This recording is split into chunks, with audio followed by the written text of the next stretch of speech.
4. Haste with your weapons, cut the shrouds and stay. And hew at once the mizzenmast away. Falconer.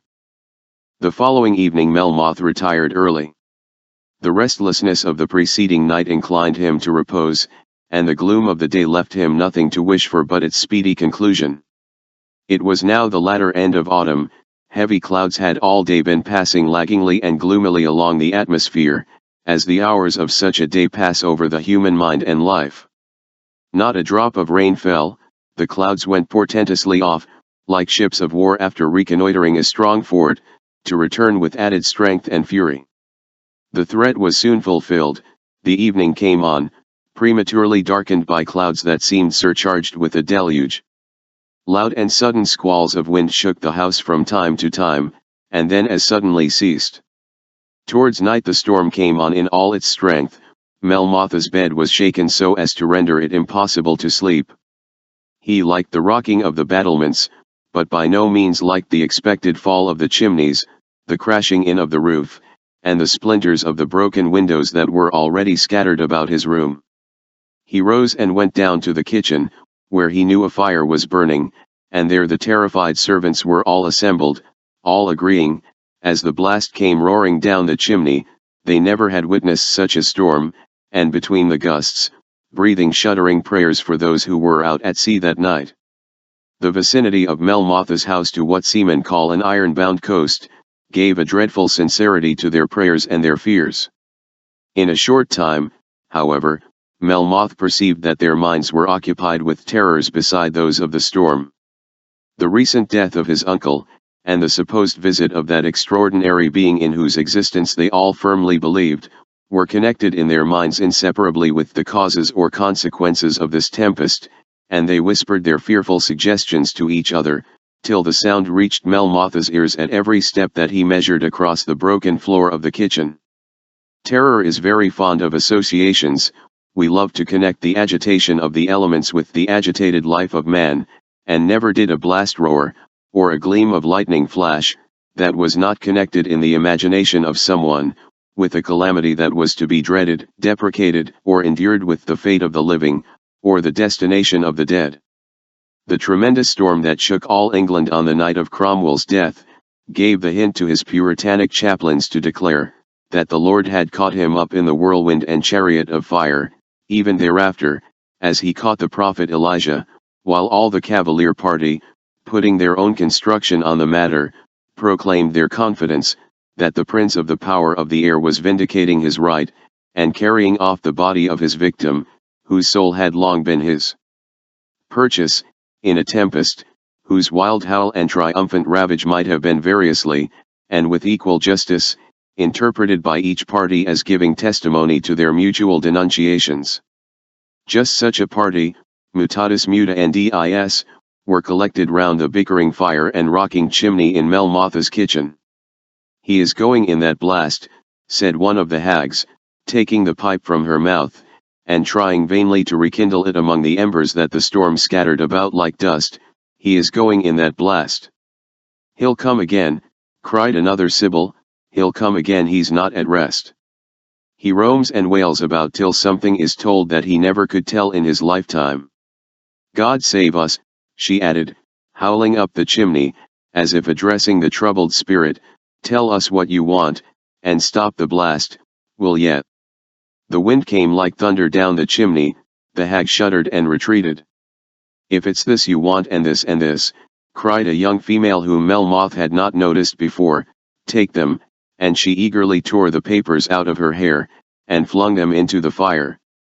Then Melmoth recollected a ridiculous story told him the day before of this girl, who had had the bad luck, as she called it, to curl her hair with some of the old and useless law papers of the family, and who now imagined that they who kept this dreadful putter o'er her head, were particularly provoked by her still retaining about her whatever belonged to the deceased, and as she flung the fragments of paper into the fire, she cried aloud, "There, stop for the holy J's sake, and let us have no more about it. You have what you wanted, and will you have done?" The laugh that Melmoth could hardly resist, was checked by a sound which he heard distinctly amid the storm. "Hush, silence," that was a signal gun. There is a vessel in distress. They all paused and listened. We have already mentioned the closeness of Melmoth's abode to the seashore. This had well accustomed its inmates to all the terrors of shipwrecked vessels and drowning passengers. To their honor be it spoken, they never heard those sounds but as a claim, a piteous, irresistible claim on their humanity. They knew nothing of the barbarous practice on the English coast, of fastening a lantern to the limbs of a spent zealot horse, whose plungings were to misdirect the wrecked and sinking wretches, in the vain hope that the light they saw was a beacon, and thus to double the horrors of death by the baffled expectation of relief. The party in the kitchen all watched Melmoth's countenance intently, as if its expression could have told them the secrets of the hoary deep. The storm ceased for a moment, and there was a deep and dreary silence of fearful expectation. The sound was heard again, it could not be mistaken. "It is a gun," cried Melmoth, "there is a vessel in distress," and he hurried out of the kitchen, calling on the men to follow him. The men partook eagerly of the excitement of enterprise and danger. A storm without doors is, after all, better than a storm within. Without we have something to struggle with, within we have only to suffer, and the severest storm, by exciting the energy of its victim, gives at once a stimulus to action, and a solace to pride, which those must want who sit shuddering between rocking walls, and almost driven to wish they had only to suffer, not to fear. While the men were in search of 100 coats, boots, and hats of their old master, to be sought for in every part of the house, while one was dragging a great coat from the window, before which it had long hung as a blind, in total default of glass or shutters, another was snatching a wig from the jack, where it had been suspended for a duster, and a third was battling with a cat and her brood of kittens for a pair of old boots which she had been pleased to make the seat of her accouchement. Melmoth had gone up to the highest room in the house. The window was driven in. Had there been light, this window commanded a view of the sea and the coast. He leaned far out of it, and listened with fearful and breathless anxiety. The night was dark, but far off, his sight, sharpened by intense solicitude, descried a light at sea. The gust drove him from the window for a moment. At returning the next, he saw a faint flash, and then the report of a gun followed. There needed no more, and in a few moments after, Melmoth was on the shore. Their way was short, and they walked with their utmost speed, but the violence of the storm made their progress very slow, and their anxiety made it seem still slower. From time to time they said to each other, in choked and breathless accents, "Call up the people in those cabins, there is a light in that house, they are all up, no wonder who could sleep in such a night, hold the lantern low, it is impossible to keep footing on the strand." "Another gun," they exclaimed, as the flash faintly broke through the darkness, and the heavy sound rolled round the shore, as if fired over the grave of the sufferers.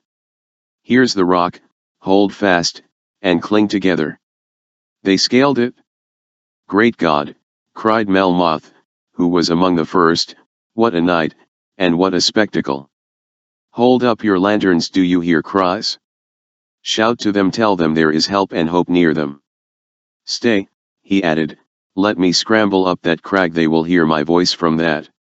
He dashed desperately through the water, while the foam of the breakers from a distant rock almost choked him, gained the point, and, elated by his success, shouted aloud with his utmost strength.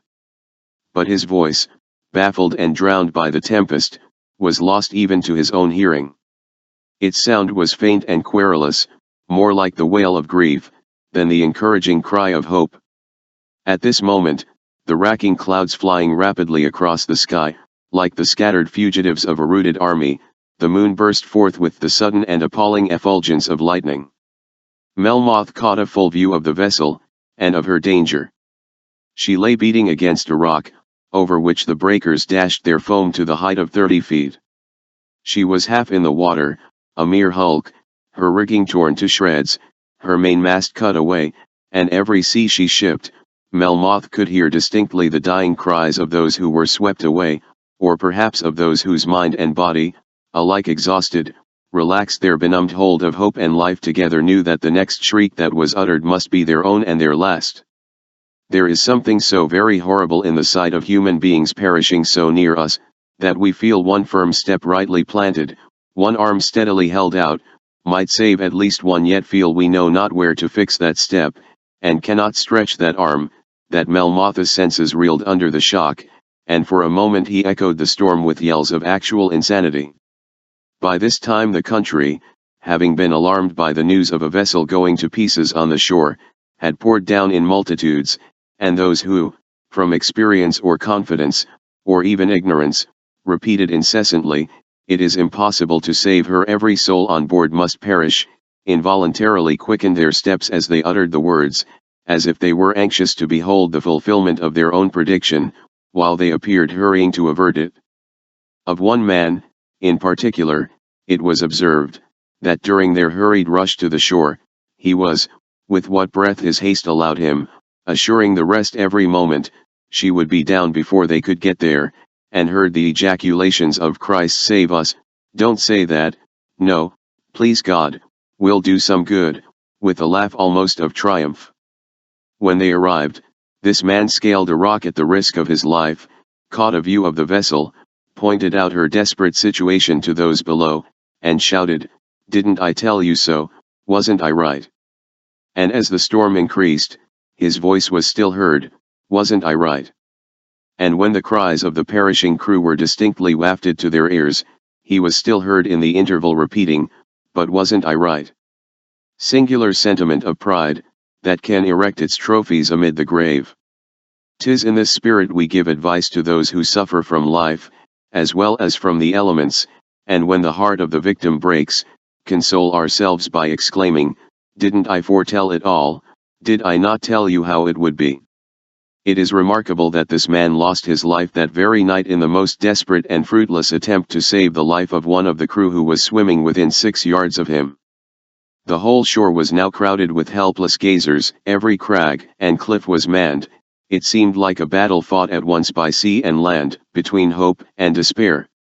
No effectual assistance could be rendered, not a boat could live in that gale, yet still, and to the last, cheers were heard from rock to rock, terrible cheers, that announced safety was near and impossible, lanterns held aloft in all directions, that displayed to the sufferers the shore all peopled with life, and the roaring and impassable waves between, ropes flung out, with loud cries of help and encouragement, and caught at by some chilled, nerveless, and despairing hand, that only grasped the wave, relaxed its hold, was tossed once over the sinking head and then seen no more. It was at this moment that Melmoth, starting from his trance of terror, and looking round him, saw all, to the number of hundreds, anxious, restless, and occupied, and, though obviously in vain, the sight cheered his heart. "How much good there is in man," he cried, "when it is called forth by the sufferings of his fellows." He had no leisure or inclination, then, to analyze the compound he called good, and resolve it into its component parts of curiosity, strong excitement, the pride of physical strength, or the comparative consciousness of safety. He had, indeed, no leisure, for just then he descried, standing a few yards above him on the rock, a figure that showed neither sympathy or terror, uttered no sound, offered no help. Melmoth could hardly keep his footing on the slippery and rocking crag on which he stood. The figure, who stood still higher, appeared alike unmoved by the storm, as by the spectacle. Melmoth's surtude, in spite of his efforts to wrap it round him, was fluttering in rags, not a thread of the stranger's garments seemed ruffled by the blast. But this did not strike him so much as his obvious insensibility to the distress and terror around him, and he exclaimed aloud, "Good God, is it possible that anything bearing the human form should stand there without making an effort, without expressing a feeling, for those perishing wretches?" A pause ensued, or the blast carried away the sound, but a few moments after, Melmoth distinctly heard the words, "Let them perish." He looked up, the figure still stood unmoved, the arms folded across the breast, the foot advanced, and fixed as in defiance of the white and climbing spray of the wave, and the stern profile caught in the glimpses of the stormy and doubtful moonlight, seeming to watch the scene with an expression formidable, revolting, and unnatural. At this moment, a tremendous wave breaking over the deck of the hulk, extorted a cry of horror from the spectators. They felt as if they were echoing that of the victims whose corpses were in a few moments to be dashed against their feet, mangled and lifeless. When the cry had ceased, Melmoth heard a laugh that chilled his blood. It was from the figure that stood above him. Like lightning then glanced on his memory the recollection of that night in Spain, when Stanton first encountered that extraordinary being, whose charmed life, defying space and time, held such fatal influence over his, and when he first recognized his supposed demoniac character by the laugh with which he hailed the spectacle of the blasted lovers. The echo of that laugh rung in Melmoth's ears. He believed it was indeed that mysterious being who was standing so near him. His mind, by its late intense and bewildering pursuits, at once heated and darkened, like the atmosphere under an incumbent thundercloud, had now no power of inquiry, of conjecture, or of calculation. He instantly began to climb the rock. The figure was but a few feet above him. The object of his daily and nightly dreams was at last within the reach of his mind, and his arm was almost tangible. Fang and snare themselves, in all the enthusiasm of professional zeal, never uttered, "If I but once get him within my vice," with more eagerness than did Melmoth, as he scrambled up his steep and perilous path, to the ledge of the rock where the figure stood so calm and dark. Panting from the fury of the storm, the vehemence of his own exertions, and the difficulty of the task, he was now almost foot to foot, and face to face, with the object of his pursuit, when, grasping at the loosened fragment of a stone whose fall could not have hurt a child, though on its tottering insecurity hung the life grasp of a man, his hold failed. He fell backwards. The roaring deep was beneath, seeming to toss its 10,000 arms to receive and devour him. He did not feel the instantaneous giddiness of his fall, but as he sunk he felt the splash, he heard the roar. He was engulfed, then for a moment thrown to the surface.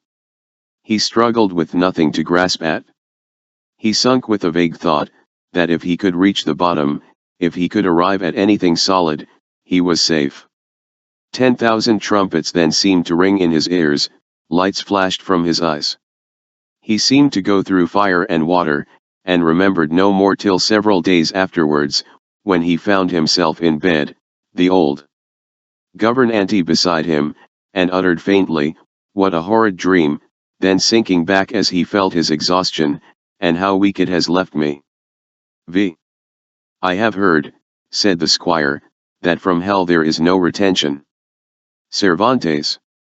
For some hours after this exclamation, Melmoth lay silent, his memory returning. His senses gradually defecated. The intellectual lord slowly returning to his abdicated throne. "I remember all now," he cried, starting up in his bed with a sudden vehemence, that terrified his old nurse with the apprehension of returning insanity, but when she approached the bed, candle in hand, cautiously veiling her eyes with the other, while she threw the full glare of the light on the face of the patient, she saw in a moment the light of sanity in his eyes, and the strength of health in his movements. To his eager inquiries of how he had been saved, how the storm had terminated, and whether any but himself had survived the wreck, she could not deny herself the gratification of answering, though conscious of his weakness, and solemnly charged neither to let him speak or hear, as she valued the recovery of his reason. She had faithfully observed the charge for several days, a dreadful trial. And now she felt like Fatima in Simon, who, when threatened by the magician with the loss of speech, exclaims, "Barbarian, will not my death then satisfy you?" She began her narrative, the effect of which was, to lull Melmoth into a profound repose. Before half of it was concluded, he felt the full benefit of the invalids mentioned in Spenser, who used to hire Irish storytellers, and found those indefatigable persons still pursuing the tale when they awoke. At first Melmoth listened with eager attention. Soon he was in the situation of him described by Miss Bailey, who, half asleep, but faintly hears the gossip's tale hum in his ears.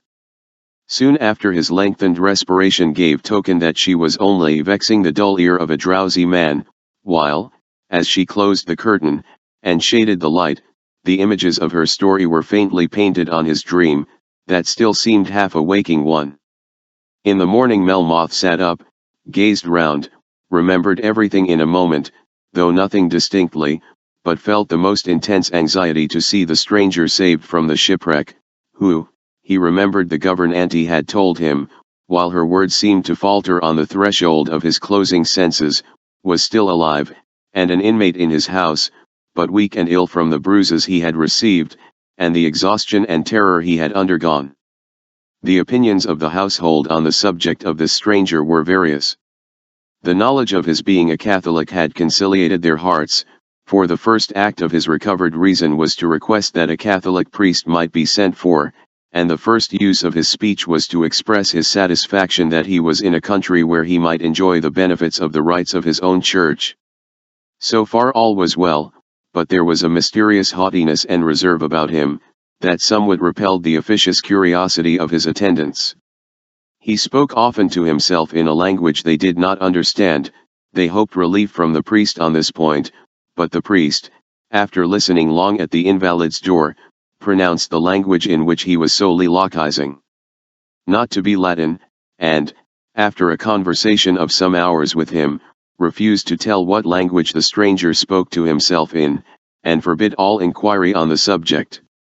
This was bad enough, but, still worse, the stranger spoke English with ease and fluency, and therefore could have no right, as all the household argued, to torment them with those unknown sounds, that, sonorous and powerful as they were, seemed to their ears like an evocation of some invisible being. "He asks for what he wants in English," said the harassed housekeeper, "and he can call for candle in English, and he can say he'll go to bed in English, and why the devil can't he do everything in English? He can say his prayers too in English to that picture he's always pulling out of his breast and talking to, though it's no saint, I am sure, he prays to, from the glimpse I got of it, but more like the devil, Christ save us." All these strange rumors, and 10,000 more, were poured into Melmoth's ears, fast and faster than he could receive them. "Is Father Fay in the house?" said he at last, understanding that the priest visited the stranger every day. "If he be, let me see him." Father Fay attended him as soon as he quitted the stranger's apartment. He was a grave and decent priest, well spoken of by those that were without the pale of his own communion, and as he entered the room, Melmoth smiled at the idle tattle of his domestics. "I thank you for your attention to this unfortunate gentleman, who, I understand, is in my house. It was my duty. I am told he sometimes speaks in a foreign tongue." The priest assented. "Do you know what countryman he is?"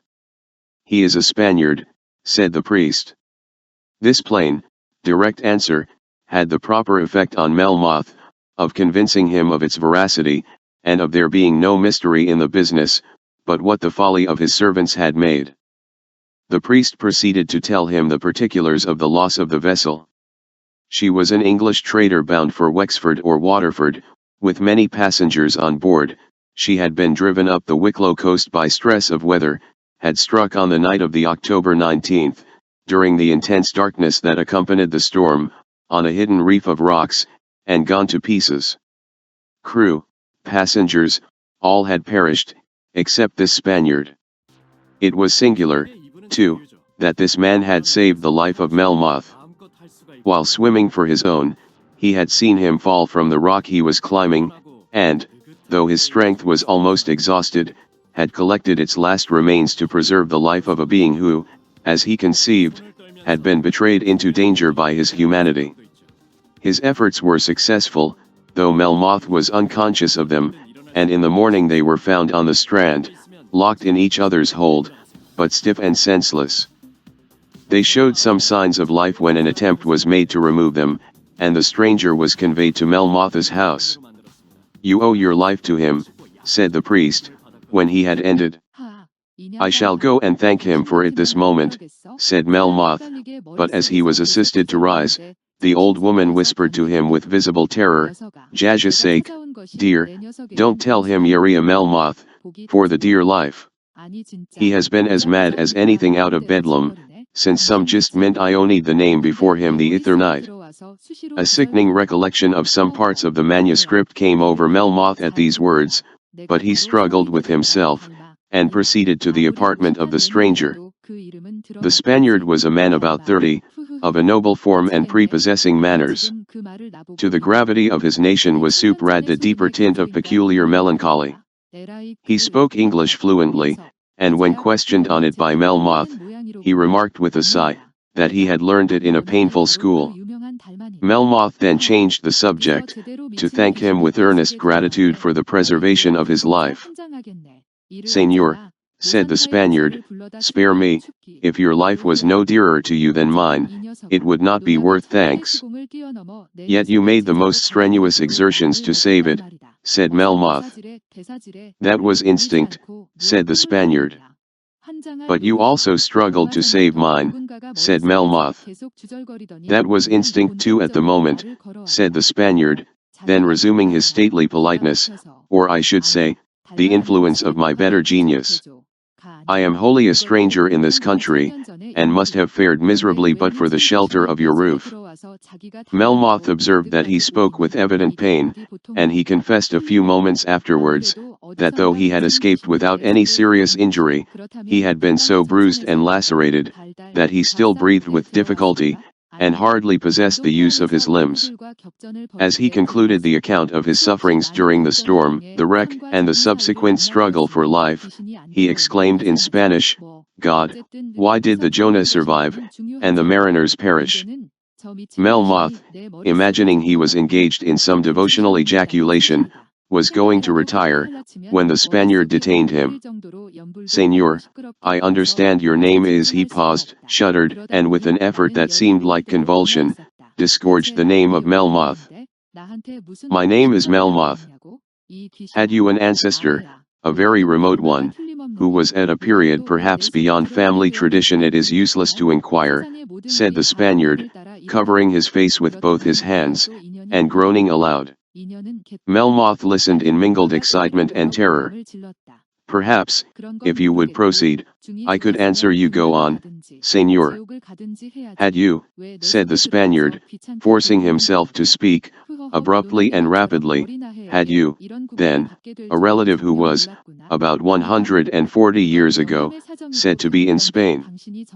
"I believe yes, I fear I had." "It is enough. Señor, leave me tomorrow, perhaps leave me now." "It is impossible to leave you now," said Melmoth, catching him in his arms before he sunk on the floor. He was not senseless, for his eyes were rolling with terrible expression, and he attempted to articulate. They were alone.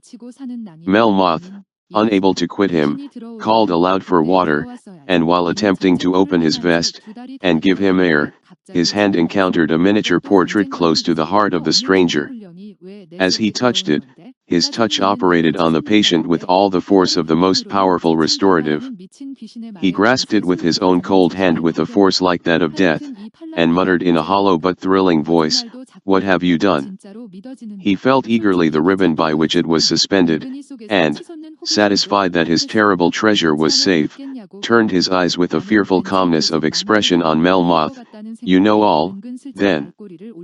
"I know nothing," said Melmoth, faltering. The Spaniard rose from the ground, to which he had almost fallen, disengaged himself from the arms that supported him, and eagerly, but staggeringly, hurrying towards the candles, it was night, held up the portrait full before Melmoth's eye. It was a miniature likeness of that extraordinary being. It was painted in a coarse and unartist-like style, but so faithfully, that the pencil appeared rather held by the mind than by the fingers. Was the original of this your ancestor? Are you his descendant? Are you the depository of that terrible secret?" Which he again fell to the ground convulsed, and Melmoth, for whose debilitated state the scene was too much, was removed to his own apartment. It was several days before he again saw his visitor. His manner was then calm and collected, till he appeared to recollect the necessity of making an apology for his agitation at their last meeting. He began, hesitated, stopped, tried in vain to arrange his ideas, or rather his language, but the effort so obviously renewed his agitation, that Melmoth felt an exertion on his part necessary to avert its consequences, and began most inauspiciously to inquire into the motive of his voyage to Ireland. After a long pause, the Spaniard said, "That motive, Señor, a few days past I believed it was not in mortal power to compel me to disclose. I deemed it incommunicable as it was incredible. I conceived myself to be alone on the earth, without sympathy, and beyond relief. It is singular that accident should have placed me within the reach of the only being from whom I could expect either, and perhaps a development of those circumstances which have placed me in a situation so extraordinary." This exordium, delivered with a composed but thrilling gravity, had an effect on Melmoth. He sat down and prepared to listen, and the Spaniard began to speak, but after some hesitation, he snatched the picture from his neck, and trampling on it with true continental action, exclaimed, "Devil, devil, thou chokest me," and crushing the portrait, glass and all, under his feet, exclaimed, "Now I am easier." The room in which they sat was a low, mean, wretchedly furnished apartment. The evening was tempestuous, and as the windows and doors rattled in the blast, Melmoth felt as if he listened to some herald of fate and fear. A deep and sickening agitation shook his frame, and in the long pause that preceded the narrative of the Spaniard, the beating of his heart was audible to him. He rose, and attempted to arrest the narration by a motion of his hand, but the Spaniard mistook this for the anxiety of his impatience, and commenced his narrative, which, in mercy to the reader, we shall give without the endless interruptions, and queries, and anticipations of curiosity, and starts of terror, with which it was broken by Melmoth. Tale of the Spaniard. I am, Señor, as you know, a native of Spain, but you are yet to learn I am a descendant of one of its noblest houses, a house of which she might have been proud in her proudest day, the house of Moncada. Of this I was not myself conscious during the first years of my life, but during those years, I remember experiencing the singular contrast of being treated with the utmost tenderness, and kept in the most sordid privacy. I lived in a wretched house in the suburbs of Madrid with an old woman, whose affection for me appeared prompted as much by interest as inclination. I was visited every week by a young cavalier and a beautiful female. They caressed me, called me their beloved child, and I, attached by the grace with which my young father's capa was folded, and my mother's veil adjusted, and by a certain air of indescribable superiority over those by whom I was surrounded, eagerly returned their caresses, and petitioned them to take me home. With them, at these words they always wept, gave a valuable present to the woman I lived with, whose attention was always redoubled by this expected stimulant, and departed. I observed their visits were always short, and paid late in the evening. Thus a shadow of mystery enveloped my infant days, and perhaps gave its lasting and ineffaceable tinge to the pursuits, the character, and the feelings of my present existence. A sudden change took place. One day I was visited, splendidly dressed, and carried in a superb vehicle, whose motion made me giddy with novelty and surprise, to a palace whose front appeared to me to reach the heavens. I was hurried through several apartments, whose splendor made my eyes ache, amid an army of bowing domestics, to a cabinet where sat an old nobleman, whom, from the tranquil majesty of his posture, and the silent magnificence that surrounded him, I felt disposed to fall down and worship as we do those saints, whom, after traversing the aisles of an immense church, we find niched in some remote and solitary shrine. My father and mother were there, and both seemed awed by the presence of that aged vision, pale and august. Their awe increased mine, and as they led me to his feet, I felt as if about to be sacrificed. He embraced me, however, with some reluctance and more austerity, and when this ceremony was performed, during which I trembled, I was removed by a domestic, and conducted to an apartment where I was treated like the son of a grandee. In the evening I was visited by my father and mother. They shed tears over me as they embraced me, but I thought I could perceive they mingled the tears of grief with those of fondness. Everything around appeared so strange, that perhaps I felt something appropriate in this change. I was so much altered myself, that I expected an alteration in others, and the reverse would have struck me as a phenomenon. Change followed change with such rapidity, that it produced on me an effect like that of intoxication. I was now 12 years old, and the contracted habits of my early life had had their usual effect, of exalting my imagination, while they impaired every other faculty. I expected an adventure whenever the door opened, and that was but seldom, to announce the hours of devotion, food, and exercise. On the third day after I was received into the palace of Moncada, the door was opened at an unusual hour, a circumstance that made me tremble with anticipation, and my father and mother, attended by a number of domestics, entered, accompanied by a youth whose superior height and already distinguished figure, made him appear my senior, though he was in fact a year younger. "Alonso," said my father to me, "embrace your brother." I advanced with all the eagerness of youthful affection, that feels delight from new claims on its store, and half wishes those new claims were endless, but the slow step of my brother, the measured air with which he extended his arms, and declined his head on my left shoulder for a moment, and then raising it, viewed me with eyes in whose piercing and haughty luster there was not one beam of fraternity, repelled and disconcerted me. We had obeyed our father, however, and embraced. "Let me see you hand in hand together," said my father, as if he would have enjoyed the sight. I held out my hand to my brother, and we stood thus linked for a few moments, my father and mother remaining at some distance to gaze on us. During these few moments, I had leisure to glance from my parents to my brother, and judge of the comparative effect our appearance thus contrasted might produce on them. The contrast was by no means favorable to me. I was tall, but my brother was much taller. He had an air of confidence, of conquest I might say. The brilliancy of his complexion could be equaled only by that of his dark eyes, which turned from me to our parents, and seemed to say, "Choose between us, and reject me if you dare." My father and mother advanced and embraced us both. I clung round their necks. My brother submitted to their caresses with a kind of proud impatience, that seemed to demand a more marked recognition.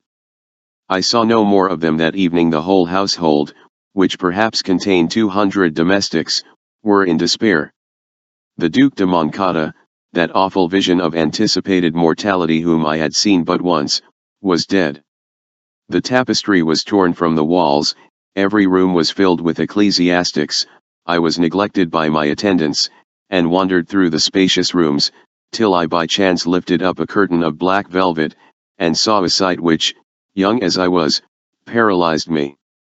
My father and mother, dressed in black, sat beside a figure which I believed to be my grandfather asleep, but his sleep was very profound. My brother was there too, in a mourning dress, but its strange and grotesque disfigurement could not conceal the impatience with which he wore it, and the flashing eagerness of his expression, and the haughty brilliancy of his eye, showed a kind of impatience of the part he was compelled to act. I rushed forward. I was withheld by the domestics. I asked, "Why am I not permitted to be here, where my younger brother is?" An ecclesiastic drew me from the apartment. I struggled with him, and demanded, with an arrogance which suited my pretensions better than my prospects, who I was. "The grandson of the late Duke of Moncada," was the answer. "And why am I thus treated?" To this no answer. I was conveyed to my apartment, and closely watched during the interment of the Duke of Moncada. I was not permitted to attend his funeral.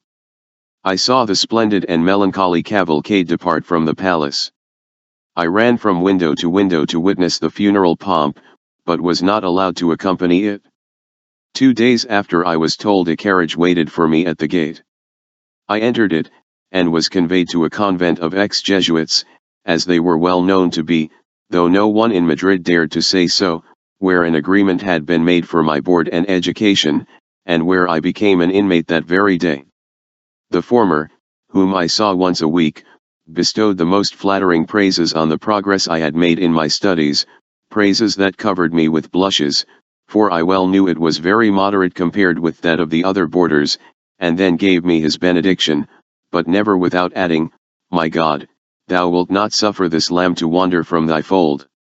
The former, whom I saw once a week, bestowed the most flattering praises on the progress I had made in my studies, praises that covered me with blushes, for I well knew it was very moderate compared with that of the other boarders, and then gave me his benediction, but never without adding, "My God, thou wilt not suffer this lamb to wander from thy fold." The brethren always assumed before me an air of tranquility, that eulogized their situation more powerfully than the most exaggerated eloquence. The petty squabbles and intrigues of the convent, the bitter and incessant conflict of habits, tempers, and interests, the efforts of incarcerated minds for objects of excitement, the struggles to diversify endless monotony, and elevate hopeless mediocrity, all that makes monastic life like the wrong side of tapestry, where we see only uncouth threads, and the harsh outlines, without the glow of the colors, the richness of the tissue, or the splendor of the embroidery, that renders the external surface so rich and dazzling. All this was carefully concealed. I heard something of it, however, and, young as I was, could not help wondering how men who carried the worst passions of life into their retreat, could imagine that retreat was a refuge from the erosions of their evil tempers, the monitions of conscience, and the accusations of God. The same dissimulation was practiced by the boarders. The whole house was in masquerade from the moment I entered it. If I joined the latter at the time of recreation, they went through the few amusements allowed them with a kind of languid impatience, as if it was an interruption of better pursuits to which they were devoted. One of them, coming up to me, would say, "What a pity that these exercises are necessary for the support of our frail nature, what a pity we cannot devote its whole powers to the service of God." Another would say, "I never am so happy as in the choir." What a delightful eulogy was that pronounced by the superior on the departed Fray Jose. How thrilling was that requiem! I imagined the heavens opened, and angels descending to receive his soul, as I listened to it. All this, and much more, I had been accustomed to hear every day. I now began to understand it. I suppose they thought they had a very weak person to deal with, but the barefaced coarseness of their maneuvers only quickened my penetration, which began to be fearfully awake. I said to them, "Are you, then, intended for the monastic life?" "We hope so." "Yet I have heard you, Oliva, once. It was when you did not think I overheard you. I heard you complain of the length and tediousness of the homilies delivered on the eves of the saints." "I was then under the influence of the evil spirit doubtless," said Oliva, who was a boy not older than myself. "Satan is sometimes permitted to buffet those whose vocation is but commencing, and whom he is therefore more afraid to lose. And I have heard you, Balcastro, say you had not taste for music, and to me, I confess, that of the choir appears least likely to inspire a taste for it." "God has touched my heart since," replied the young hypocrite, crossing himself, "and you know, friend of my soul, there is a promise, that the ears of the deaf shall be opened." "Where are those words?" "In the Bible." "The Bible? But we are not permitted to read it." "True, dear Moncada, but we have the word of our superior and the brethren for it, and that is enough." "Certainly, our spiritual guides must take on themselves the whole responsibility of that state, whose enjoyments and punishments they reserve in their own hands, but, Balcastro, are you willing to take this life on their word, as well as the next, and resign it before you have tried it?" "My dear friend, you only speak to tempt me." "I do not speak to tempt," said I, and was turning indignantly away, when the bell ringing, produced its usual effect on us all. My companions assumed a more sanctified air, and I struggled for a more composed one. As we went to the church, they conversed in whispers, but those whispers were intended to reach my ear. I could hear them say, "It is in vain that he struggles with grace, there never was a more decided vocation, God never obtained a more glorious victory.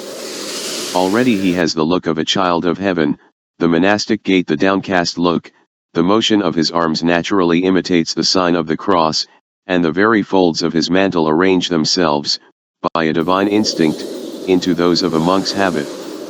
And all this while my gait was disturbed, my countenance flushed, and often lifted to heaven, and my arms employed in hastily adjusting my cloak, that had fallen off my shoulder from my agitation, and whose disordered folds resembled anything but those of a monk's habit. From that evening I began to perceive my danger, and to meditate how to avert it. I had no inclination for the monastic life, but after Vespers, and the evening exercise in my own cell, I began to doubt if this very repugnance was not itself a sin. Silence and night deepened the impression, and I lay awake for many hours, supplicating God to enlighten me, to enable me not to oppose His will, but clearly to reveal that will to me, and if He was not pleased to call me to a monastic life, to support my resolution in undergoing everything that might be inflicted on me, sooner than profane that state by extorted vows and an alienated mind. That my prayers might be more effectual, I offered them up first in the name of the Virgin, then in that of the patron saint of the family, and then of the saint on whose eve I was born. I lay in great agitation till morning, and went to matins without having closed my eyes. I had, however, I felt, acquired resolution, at least I thought so. Alas! I knew not what I had to encounter.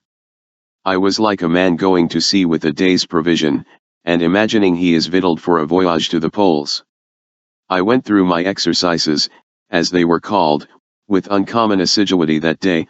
Already I felt the necessity of imposition, fatal lesson of monastic institutions. We dined at noon, and soon after my father's carriage arrived, and I was permitted to go for an hour on the banks of the Manzanares. To my surprise my father was in the carriage, and though he welcomed me with a kind of embarrassment, I was delighted to meet him. He was a layman, at least he might have a heart. I was disappointed at the measured phrase he addressed me in, and this froze me at once into a rigid determination, to be as much on my guard with him, as I must be within the walls of the convent. The conversation began, "You like your convent, my son?" Very much. There was not a word of truth in my answer, but the fear of circumvention always teaches falsehood, and we have only to thank our instructors. The superior is very fond of you. He seems so. The brethren are attentive to your studies, and capable of directing them, and appreciating your progress. They seem so. And the boarders, they are sons of the first families in Spain, they appear all satisfied with their situation, and eager to embrace its advantages. They seem so. My dear son, why have you thrice answered me in the same monotonous, unmeaning phrase?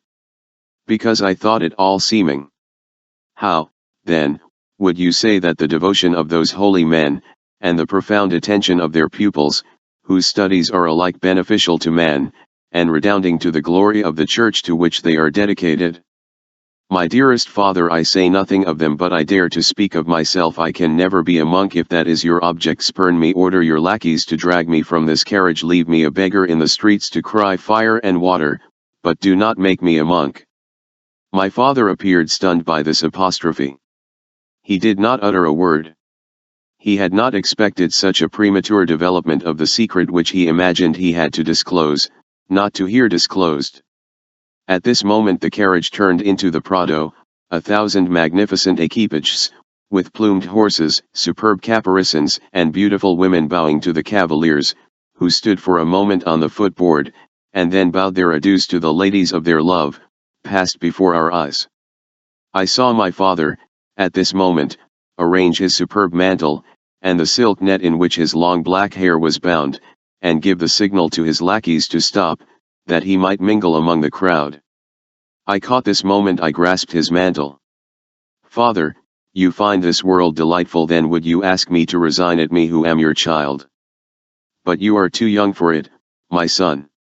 Oh, then, my father, I am surely much too young for another world, to which you would force me. Force you, my child, my firstborn. And these words he uttered with such tenderness, that I involuntarily kissed his hands, while his lips eagerly pressed my forehead.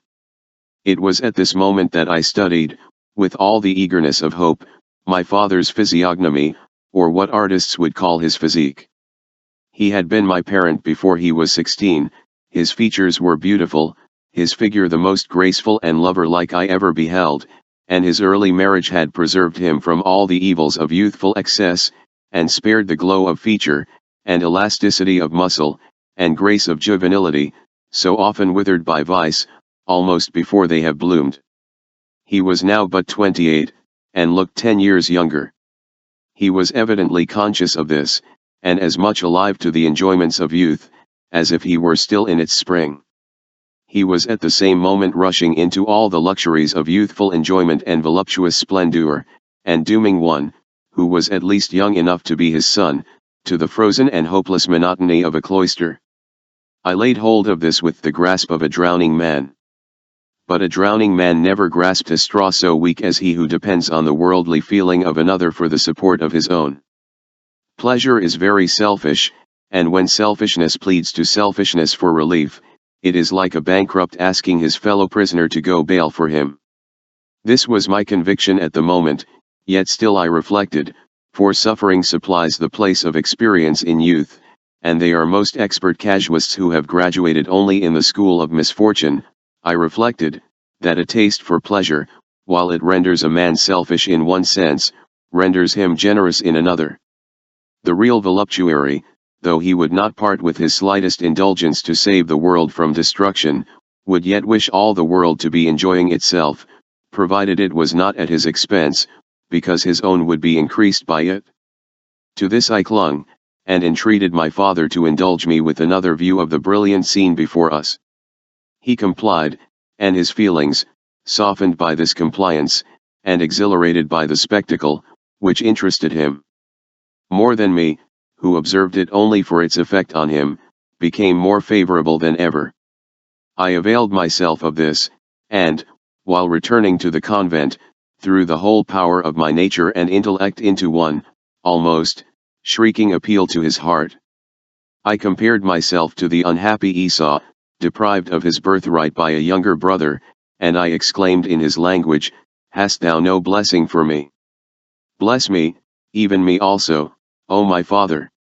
My father was affected. He promised my entreaty every consideration, but he hinted some difficulty to be encountered on my mother's part, much on that of her director, who, I afterwards found, governed the whole family, and still more remotely hinted at something insurmountable and inexplicable. He suffered me, however, to kiss his hand at parting, and vainly struggled with his emotions when he felt it damp with my tears. It was not till 2 days after, that I was summoned to attend my mother's director, who was waiting for me in the parlor.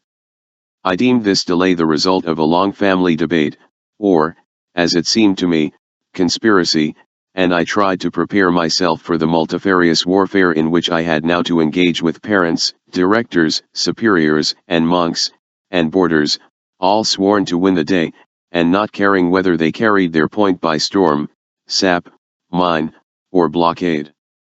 I began to measure the power of the assailants, and to try to furnish myself with weapons suited to their various modes of attack. My father was gentle, flexible, and vacillating. I had softened him in my favor, and I felt that was all that could be done with him. But the director was to be encountered with different arms. As I went down to the parlor, I composed my looks, my gait, I modulated my voice, I adjusted my dress. I was on my guard, body, mind, mien, clothes, everything. He was a grave, but mild-looking ecclesiastic. One must have had the treachery of Judas to suspect him of treachery. I felt disarmed, I even experienced some compunction. "Perhaps," said I have all this while armed myself against a message of reconciliation." The director began with some trifling inquiries about my health, and my progress in study, but he asked them in a tone of interest. I said to myself, it would not be decorous for him to enter on the subject of his visit too soon. I answered him calmly, but my heart palpitated with violence. A silence ensued, and then suddenly turning towards me, he said, "My dear child, I understand your objections to a monastic life are insurmountable. I do not wonder at it. Its habits must appear very unconciliating to youth, and, in fact, I know not to what period of life abstinence, privation, and solitude are particularly agreeable.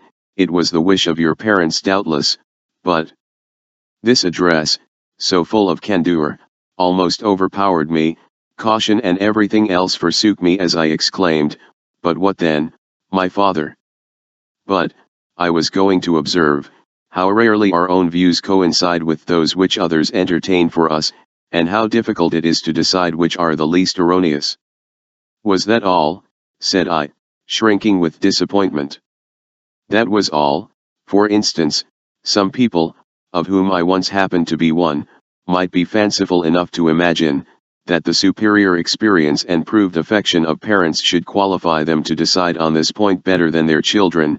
Nay, I have heard some carry their absurdity so far, as to talk of the rights of nature, the obligations of duty, and the useful coercion of restraint, but since I had the pleasure of becoming acquainted with your resolution, I am beginning to be of opinion, that a youth, not 13 years of age, may be an incomparable judge in the last resort, particularly when the question bears a trifling relation to his eternal as well as temporal interest. In such a case, he has doubtless the double advantage of dictating both to his spiritual and natural parents. My father, I beg you to speak without irony or ridicule. You may be very clever, but I merely wish you to be intelligible and serious. Do you wish me, then, to speak seriously? And he appeared to collect himself as he asked this question. Certainly. Seriously, then, my dear child, do you not believe that your parents love you? Have you not received from your infancy every mark of affection from them?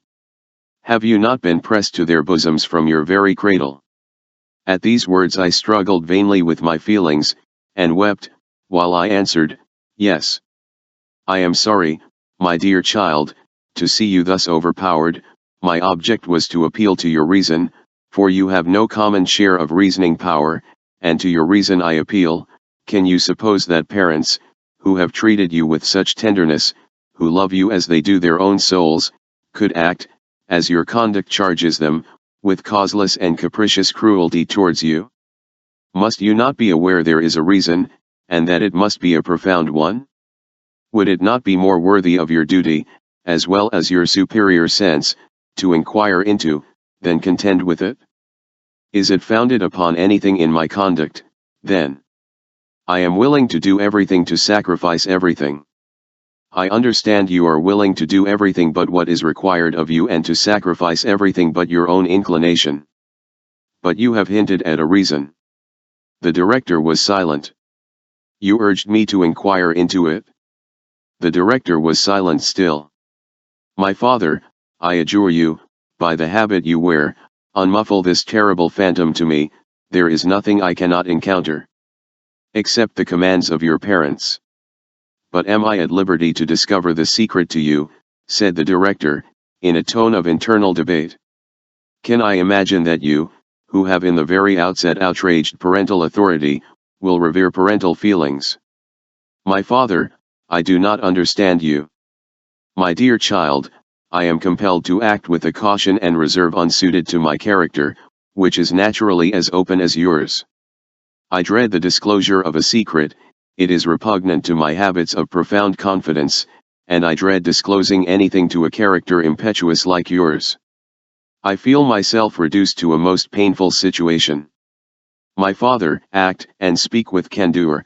My situation requires it, and your own profession demands it from you. My father, remember the inscription over the confessional which thrilled my very blood to read, God hears thee. Remember, God hears you always, and will you not deal sincerely with one whom God has placed at your mercy? I spoke with much agitation, and the director appeared affected for a moment. That is, he passed his hand over his eyes, which were as dry as his heart. He paused for several minutes, and then said, My dear child, dare I trust you? I confess I came prepared to treat you like a boy, but I feel I am disposed to consider you as a man. You have the intelligence, the penetration, the decision of a man. Have you the feelings of one? Try me, my father. I did not perceive that his irony, his secret, and his parade of feeling, were all alike theatrical, and substitutionary for real interest and sincerity. If I should be inclined to trust you, my dear child, I shall be grateful. And secret, my father. Then imagine yourself. Oh, my father, let me not have to imagine anything, tell me the truth. Foolish boy, am I then so bad a painter, that I must write the name under the figure? I understand you, my father, and shall not interrupt you again.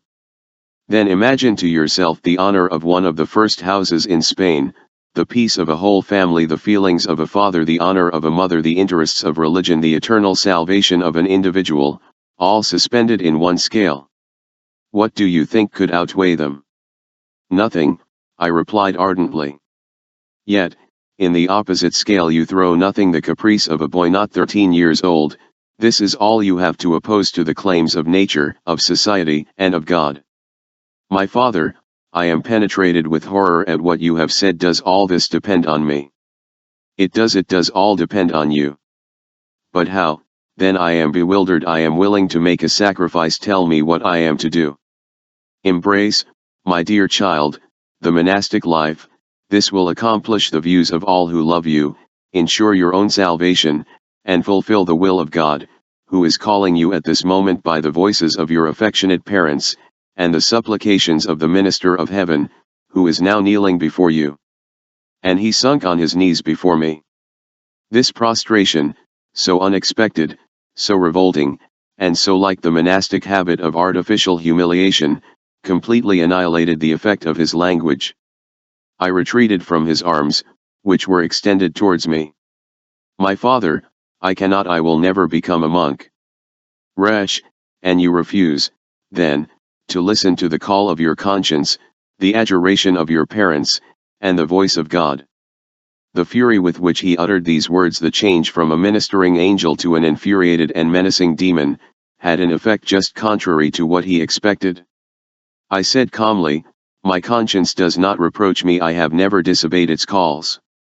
My parents have adjured me only through your mouth, and I hope, for their sakes, the organ has not been inspired by them.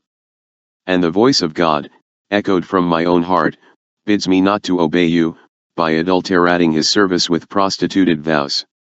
As I spoke thus, the director changed the whole character of his figure, his attitude, and his language. From the extreme of supplication or of terror, he passed in a moment, with the facility of an actor, to a rigid and breathless sternness. His figure rose from the ground before me like that of the prophet Samuel before the astonished eyes of Saul.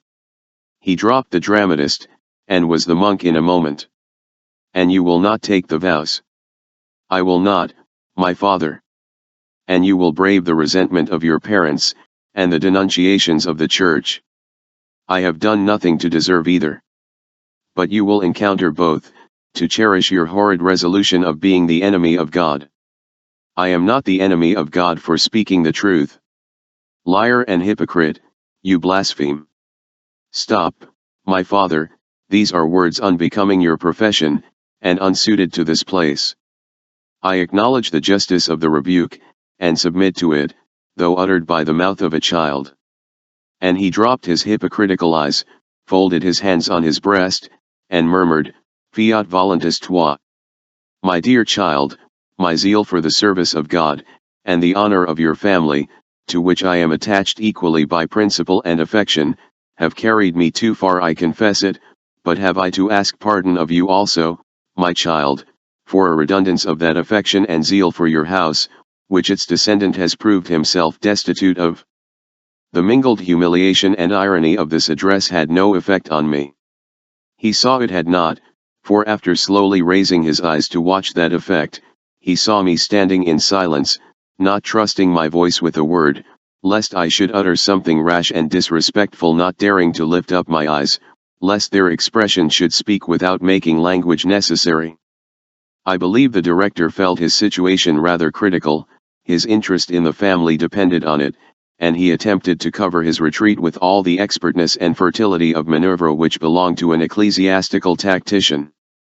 My dear child, we have been both wrong, I from zeal, and you from no matter what. Our business is to exchange forgiveness with each other, and to implore it of God, whom we have both offended. My dear child, let us prostrate ourselves before him, and even while our hearts are glowing with human passion, God may seize that moment to impress the seal of his grace on both, and fix it there forever. Often the earthquake and the whirlwind are succeeded by the still, small voice, and God is there. Let us pray. I fell on my knees, resolved to pray in my heart, but in a short time, the fervour of his language, the eloquence and energy of his prayers, dragged me along with him, and I felt myself compelled to pray against every dictate of my own heart. He had reserved this display for the last, and he had judged well. I never heard anything so like inspiration, as I listened, and involuntarily, to effusions that seemed to issue from no mortal lips, I began to doubt my own motives, and search my heart. I had disdained his taunts, I had defied and conquered his passion, but as he prayed, I wept. This going over the same ground with the heart, is one of the most painful and humiliating of all exercises. The virtue of yesterday becomes the vice of today. We ask with the desponding and restless scepticism of Pilate, what is truth? But the oracle that was so eloquent one moment, is dumb the next, or if it answers, it is with that ambiguity that makes us dread we have to consult again and forever in vain. I was now in a state quite fit for the director's purpose, but he was fatigued with the part he had played with so little success, and took his leave, imploring me to continue my importunities to heaven to direct and enlighten me, while he himself would supplicate all the saints in heaven to touch the hearts of my parents, and reveal to them some means of saving me from the crime and perjury of a forced vocation, without involving themselves in a crime, if possible, of blacker dye and greater magnitude. Saying so he left me, to urge my parents, with all his influence, to pursue the most rigorous measures to enforce my adoption of the conventual life. His motives for doing so were sufficiently strong when he visited me, but their strength was increased tenfold before his departure. He had reckoned confidently on the power of his remonstrances, he had been repulsed, the disgrace of such a defeat rankled in the core of his heart. He had been only a partisan in the cause, but he was now a party. What was a matter of conscience before, was now a matter of honor with him, and I rather believe that the director laid a greater stress on the latter, or made a great havoc of confusion between both in his mind. Be that as it may, I passed a few days after his visit in a state of indescribable excitement. I had something to hope, and that is often better than something to enjoy. The cup of hope always excites thirst, that of fruition disappoints or quenches it. I took long walks in the garden alone. I framed imaginary conversations to myself. The boarders observed me, and said to each other, according to their instructions, he is meditating on his vocation, he is supplicating for illuminating grace, let us not disturb him. I did not undeceive them, but I reflected with increasing horror on a system that forced hypocrisy to a precocity unparalleled, and made the last vice of life the earliest of conventual youth. But I soon forgot reflection, to plunge into reverie. I imagined myself at the palace of my father, I saw him, my mother, and the director, engaged in debate. I spoke for each, and felt for all.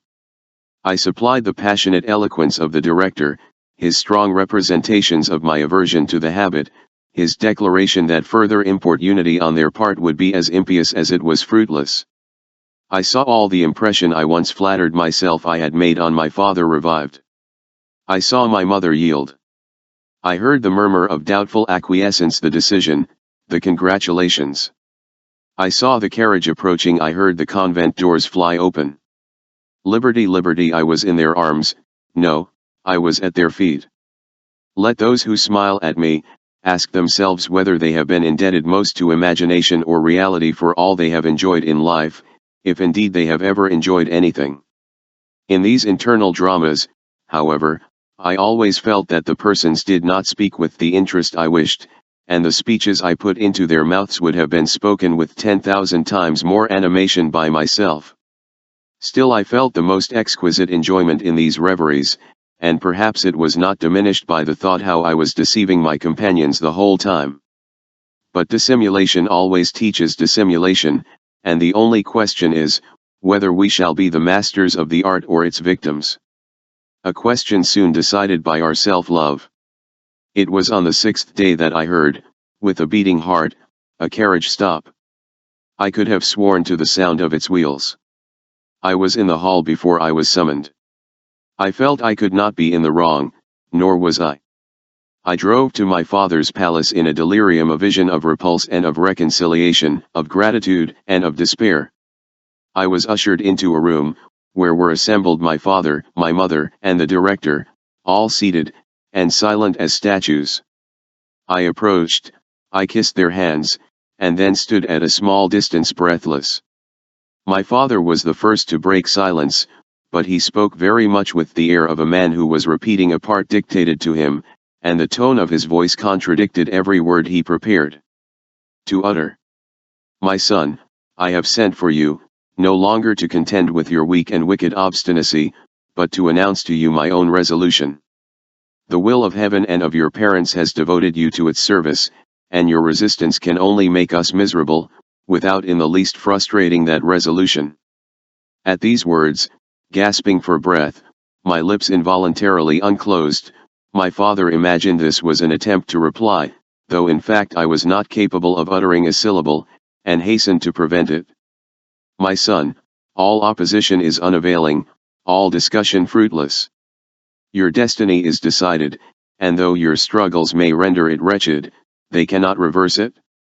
Be reconciled, my child, to the will of heaven and your parents, which you may insult, but cannot violate. This reverend person can better explain to you the necessity of your obedience than I can. And my father, evidently weary of a task which he had reluctantly undertaken, was rising to go away, when the director detained him. Stay, Señor, and assure your son before you depart, that, since I last saw him, I have fulfilled my promise, and urged every topic on your mind, and that of the Duchess, that I thought might operate for his best interests. I was aware of the hypocritical ambiguity of this expression, and, collecting my breath, I said, Reverend Father, as a son I seek not to employ an intercessor with my own parents. I stand before them, and if I have not an intercessor in their hearts, your mediation must be ineffectual altogether. I implored you merely to state to them my invincible reluctance. They all interrupted me with exclamations, as they repeated my last words: reluctance, invincible. Is it for this you have been admitted to our presence? Is it for this we have borne so long with your contumacy, only to hear it repeated with aggravations? Yes, my father, yes, for this or nothing. If I am not permitted to speak, why am I suffered in your presence? Because we hope to witness your submission.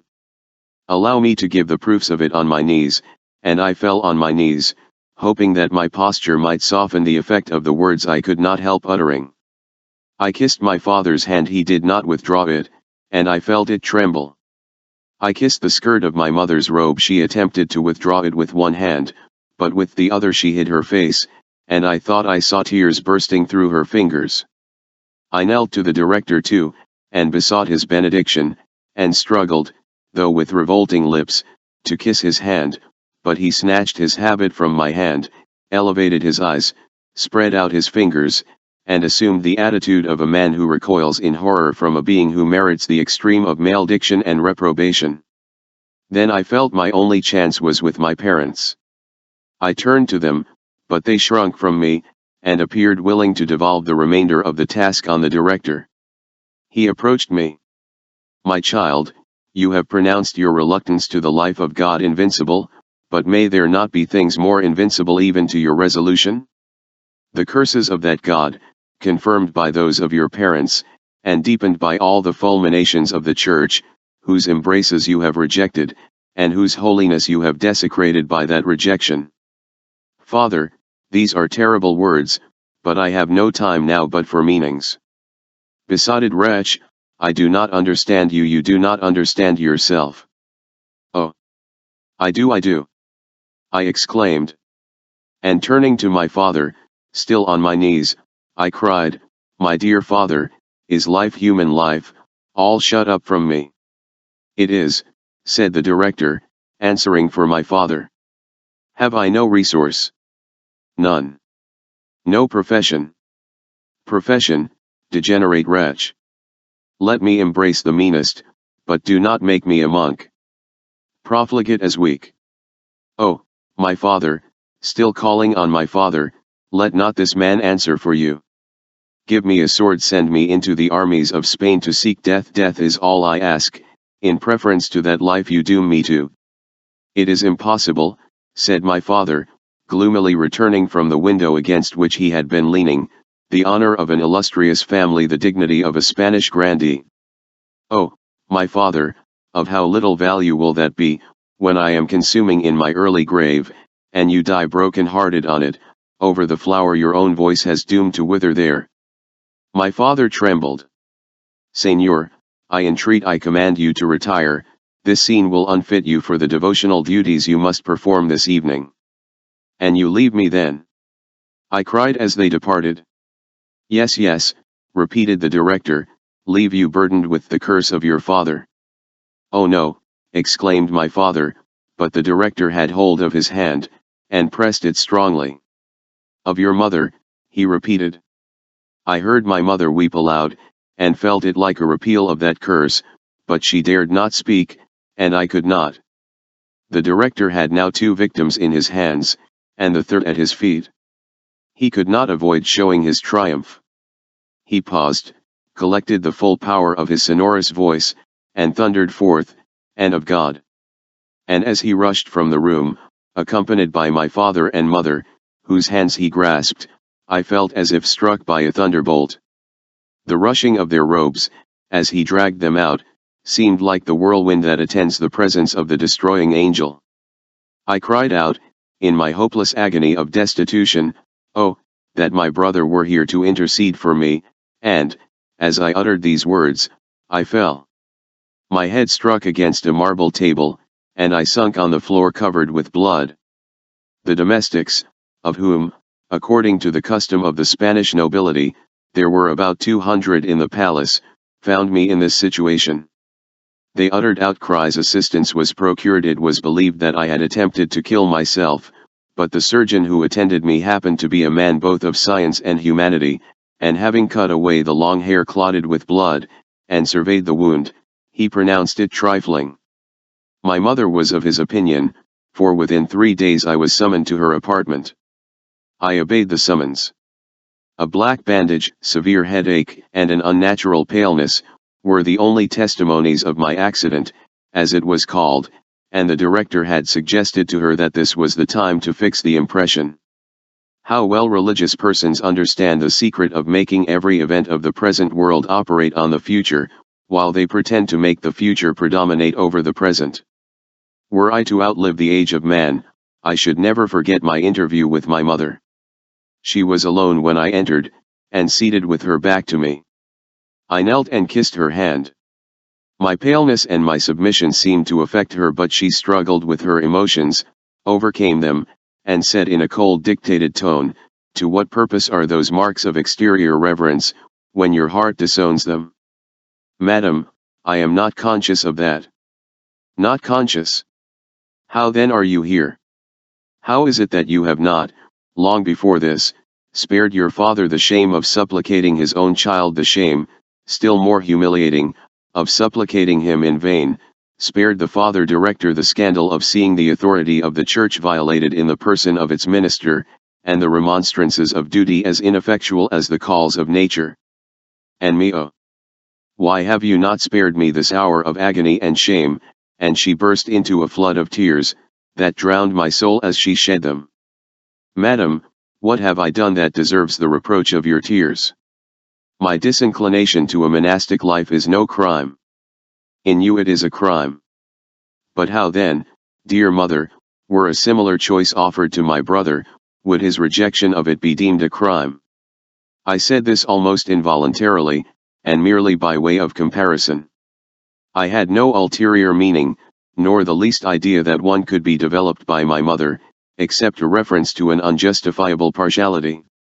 I was undeceived, when she added, in a voice that chilled my blood, "There is a great difference between you." "Yes, madam, he is your favorite." "No, I take heaven to witness no," and she, who had appeared so severe, so decisive, and so impenetrable before, uttered these words with a sincerity that penetrated to the bottom of my heart, She appeared to be appealing to heaven against the prejudices of her child.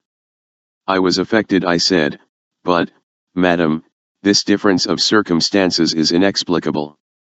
And would you have it explained by me? By anyone, madam. By me, she repeated, not hearing me, then kissing a crucifix then hung on her bosom. My God, the chastisement is just, and I submit to it, though inflicted by my own child. You are illegitimate, she added, turning suddenly towards me, you are illegitimate, your brother is not, and your intrusion into your father's house is not only its disgrace, but a perpetual monitor of that crime which it aggravates without absolving. I stood speechless. Oh, my child, she continued, have mercy on your mother. Has not this confession, extorted from her by her own son, been sufficient to expiate her offense? Go on, madam, I can bear anything now. You must bear it, for you have forced me to this disclosure. I am of rank far inferior to your father, you were our first child. He loved me, and forgiving my weakness as a proof of my devotion to him, we were married, and your brother is our lawful child. Your father, anxious for my reputation, since I was united to him, agreed with me, as our marriage was private, and its date uncertain, that you should be announced as our legitimate offspring. For years your grandfather, incensed at our marriage, refused to see us, and we lived in retirement, would that I had died there. A few days before his death he relented, and sent for us. It was no time to acknowledge the imposition practiced on him, and you were introduced as the child of his son, and the heir of his honors. But from that hour I have never known a moment's peace. The lie I had dared to utter before God and the world, and to a dying parent, the injustice done to your brother, the violation of natural duties and of legal claims, the convulsions of my conscience, that heavily upbraided me, not only with vice and perjury, but with sacrilege. Sacrilege. Yes, every hour you delay the assumption of the habit is a robbery of God. Before you were born, I devoted you to him, as the only expiation of my crime. While I yet bore you in my bosom without life, I dared to implore his forgiveness only on the condition of your future intercession for me as a minister of religion. I relied on your prayers before you could speak. I proposed to entrust my penitence to one, who, in becoming the child of God, had atoned for my offense in making him the child of sin. In imagination I knelt already at your confessional, heard you, by the authority of the Church, and the commission of heaven, pronounce me forgiven. I saw you stand beside my dying bed, I felt you press the cross to my cold lips, and point to that heaven where I hoped my vow had already secured a seat for you. Before your birth I had labored to lift you to heaven, and my recompense is, that your obstinacy threatens to drag us both into the gulf of perdition. Oh, my child, if our prayers and intercessions are available to the delivery of the souls of our departed relatives from punishment, hear the adjuration of a living parent, who implores you not to seal her everlasting condemnation. I was unable to answer, my mother saw it, and redoubled her efforts. My son, if I thought that my kneeling at your feet would soften your obduracy, I would prostrate myself before them this moment. Oh, madam, the sight of such unnatural humiliation ought to kill me. And yet you will not yield the agony of this confession, the interests of my salvation and your own, nay, the preservation of my life, are of no weight with you. She perceived that these words made me tremble, and repeated, yes, my life, beyond the day that your inflexibility exposes me to infamy, I will not live. If you have resolution, I have resolution too, nor do I dread the result, for God will charge on your soul, not on mine, the crime an unnatural child has forced me to, and yet you will not yield. Well, then, the prostration of my body is nothing to that prostration of soul you have already driven me to. I kneel to my own child for life and for salvation, and she knelt to me. I attempted to raise her, she repelled me, and exclaimed, in a voice hoarse with despair, and you will not yield. I do not say so. And what, then, do you say? Raise me not, approach me not, till you answer me. That I will think. Think, you must decide. I do, then, I do. But how? To be whatever you would have me. As I uttered these words, my mother fell in a swoon at my feet. As I attempted to lift her up, scarce knowing if it was not a corse I held in my arms, I felt I never could have forgiven myself if she had been reduced to that situation by my refusing to comply with her last request. I was overpowered with congratulations, blessings, and embraces. I received them with trembling hands, cold lips, a rocking brain, and a heart that felt turned to stone. Everything passed before me as in a dream. I saw the pageant move on, without a thought of who was to be the victim. I returned to the convent. I felt my destiny was fixed. I had no wish to avert or arrest it. I was like one who sees an enormous engine, whose operation is to crush him to atoms, put in motion, and, stupefied with horror, gazes on it with a calmness that might be mistaken for that of one who was coolly analyzing the complication of its machinery, and calculating the resistless crush of its blow. I have read of a wretched Jew, who, by the command of a Moorish emperor, was exposed in an arena to the rage of a lion who had been purposely kept fasting for 48 hours.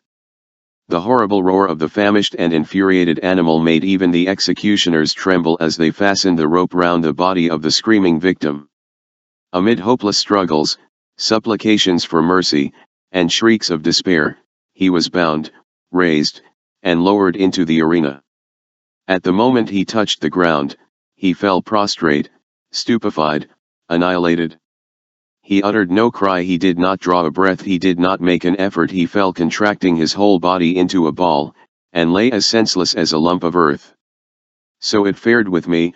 My cries and struggles were over. I had been flung into the arena, and I lay there. I repeated to myself, I am to be a monk, and there the debate ended.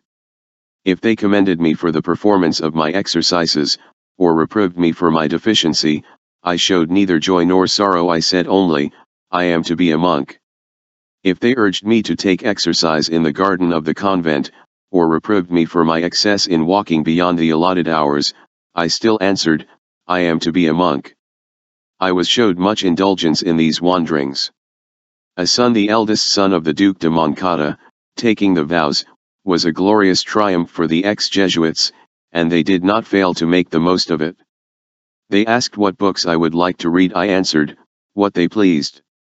They saw I was fond of flowers, and vases of porcelain, filled with the most exquisite produce of their garden, renewed every day, embellished my apartment. I was fond of music, that they perceived from my involuntary joining in the choir. My voice was good, and my profound melancholy gave an expression to my tones, which these men, always on the watch to grasp at anything that may aggrandize them, or delude their victims, assured me were like the tones of inspiration. Amid these displays of indulgence, I exhibited an ingratitude totally foreign from my character. I never read the books they furnished me with. I neglected the flowers with which they filled my room and the superb organ they introduced into my apartment. I never touched, except to elicit some deep and melancholy chords from its keys. To those who urged me to employ my talents for painting and music, I still answered with the same apathetic monotony, I am to be a monk. But, my brother, the love of flowers, of music, of all that can be consecrated to God, is also worthy of the attention of man. You abuse the indulgence of the superior. Perhaps so. You must, in gratitude to God, thank him for these lovely works of his creation. The room was at this time filled with carnations and roses. You must also be grateful to him for the powers with which he has distinguished you in hymning his praises. Your voice is the richest and most powerful in the church. I don't doubt it. My brother, you answer at random. Just as I feel, but don't heed that. Will you take a turn in the garden? If you please. Or will you seek a moment's consolation from the superior? If you please. But why do you speak with such apathy? Are the odor of the flowers, and the consolations of your superior, to be appreciated in the same breath? I believe so. Why? Because I am to be a monk. Nay, brother, will you never utter anything but that phrase, which carries no meaning with it but that of stupefaction or delirium? Imagine me, then, stupefied, delirious what you please, you know I must be a monk. At these words, which I suppose I uttered in a tone unlike that of the usual chant of monastic conversation, another interposed, and asked what I was uttering in so loud a key. I am only saying, I replied, that I must be a monk. Thank God it is no worse, replied the querist, your contumacy must long ago have wearied the superior and the brethren, thank God it's no worse. At these words I felt my passions resuscitated. I exclaimed, worse, what have I to dread? Am I not to be a monk? From that evening, I forget when it occurred, my liberty was abridged, I was no longer suffered to walk, to converse with the boarders or novices. A separate table was spread for me in the refectory. The seats near mine were left vacant at service, yet still my cell was embellished with flowers and engravings, and exquisitely wrought toys were left on my table. I did not perceive they were treating me as a lunatic, yet certainly my foolishly reiterated expressions might have justified them in doing so. They had their own plans in concert with the director. My silence went for proof. The director came often to visit me, and the hypocritical wretches would accompany him to my cell.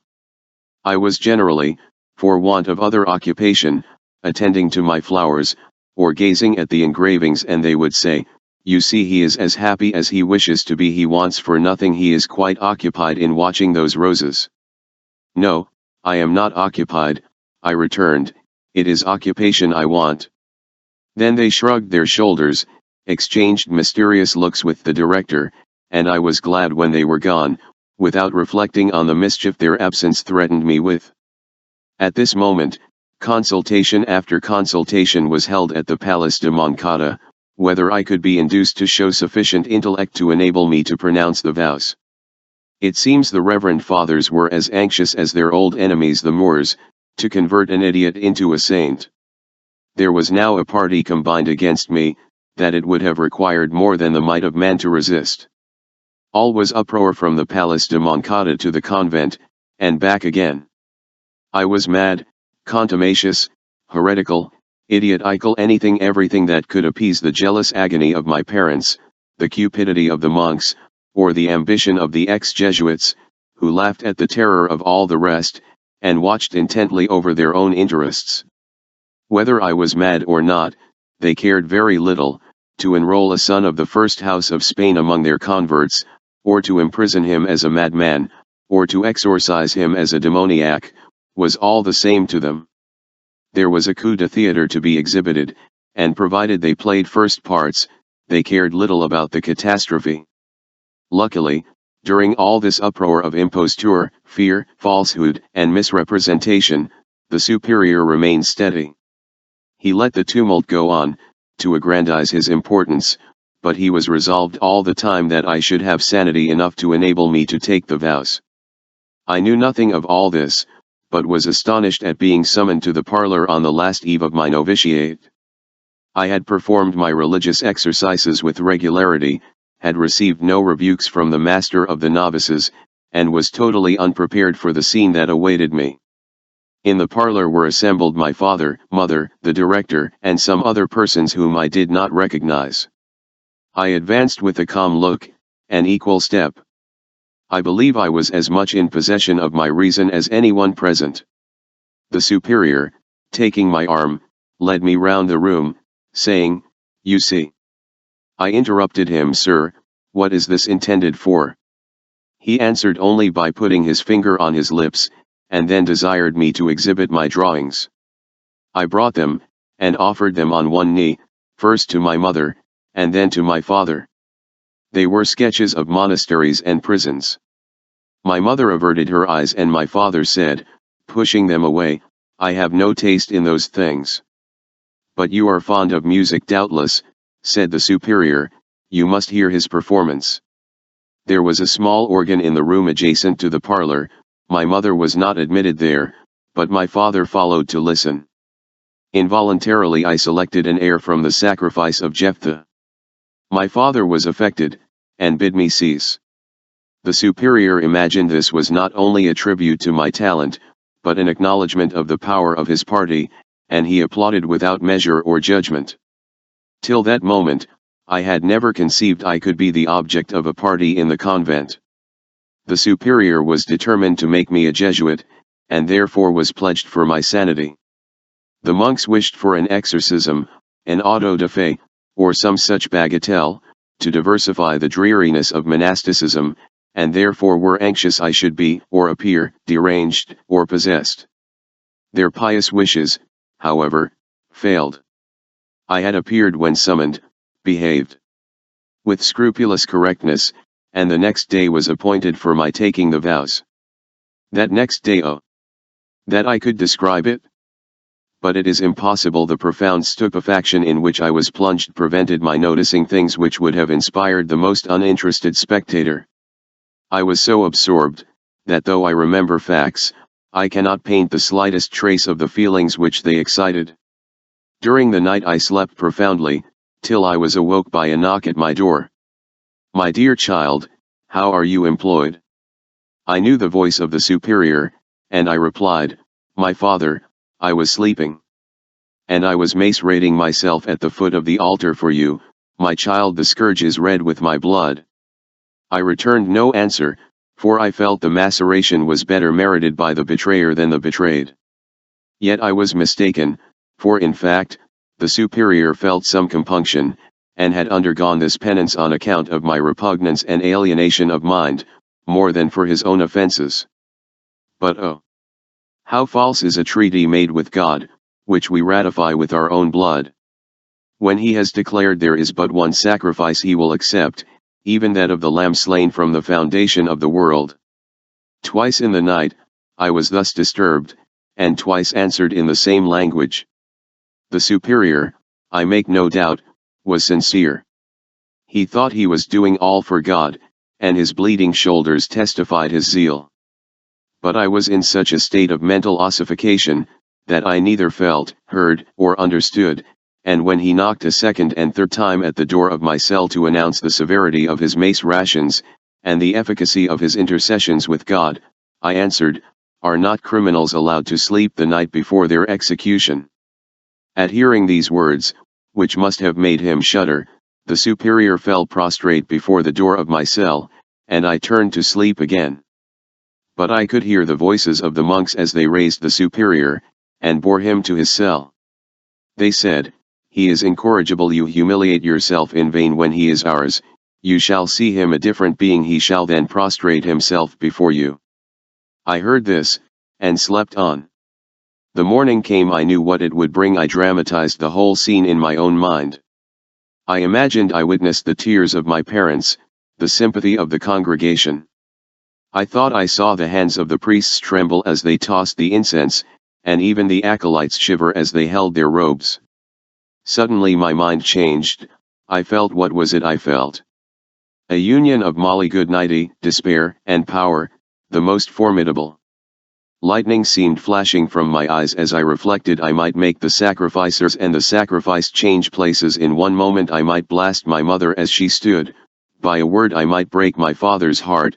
By a single sentence I might scatter more desolation around me, than it was apparently possible for human vice, human power, or human malignity, more potent than both, to cause to its most abject victim. Yes. On that morning I felt within myself the struggles of nature, feeling, compunction, pride, malevolence, and despair. The former I had brought with me, the latter had been all acquired in the convent. I said to those who attended me that morning, "You are arraying me for a victim, but I can turn the executioners into the victims if I please," and I laughed. The laugh terrified those who were about me. They retreated. They represented my state to the superior. He came to my apartment. The whole convent was by this time alarmed. Their credit was at stake. The preparations had all been made. The whole world was determined I was to be a monk, mad or not. The superior was terrified, I saw, as he entered my apartment.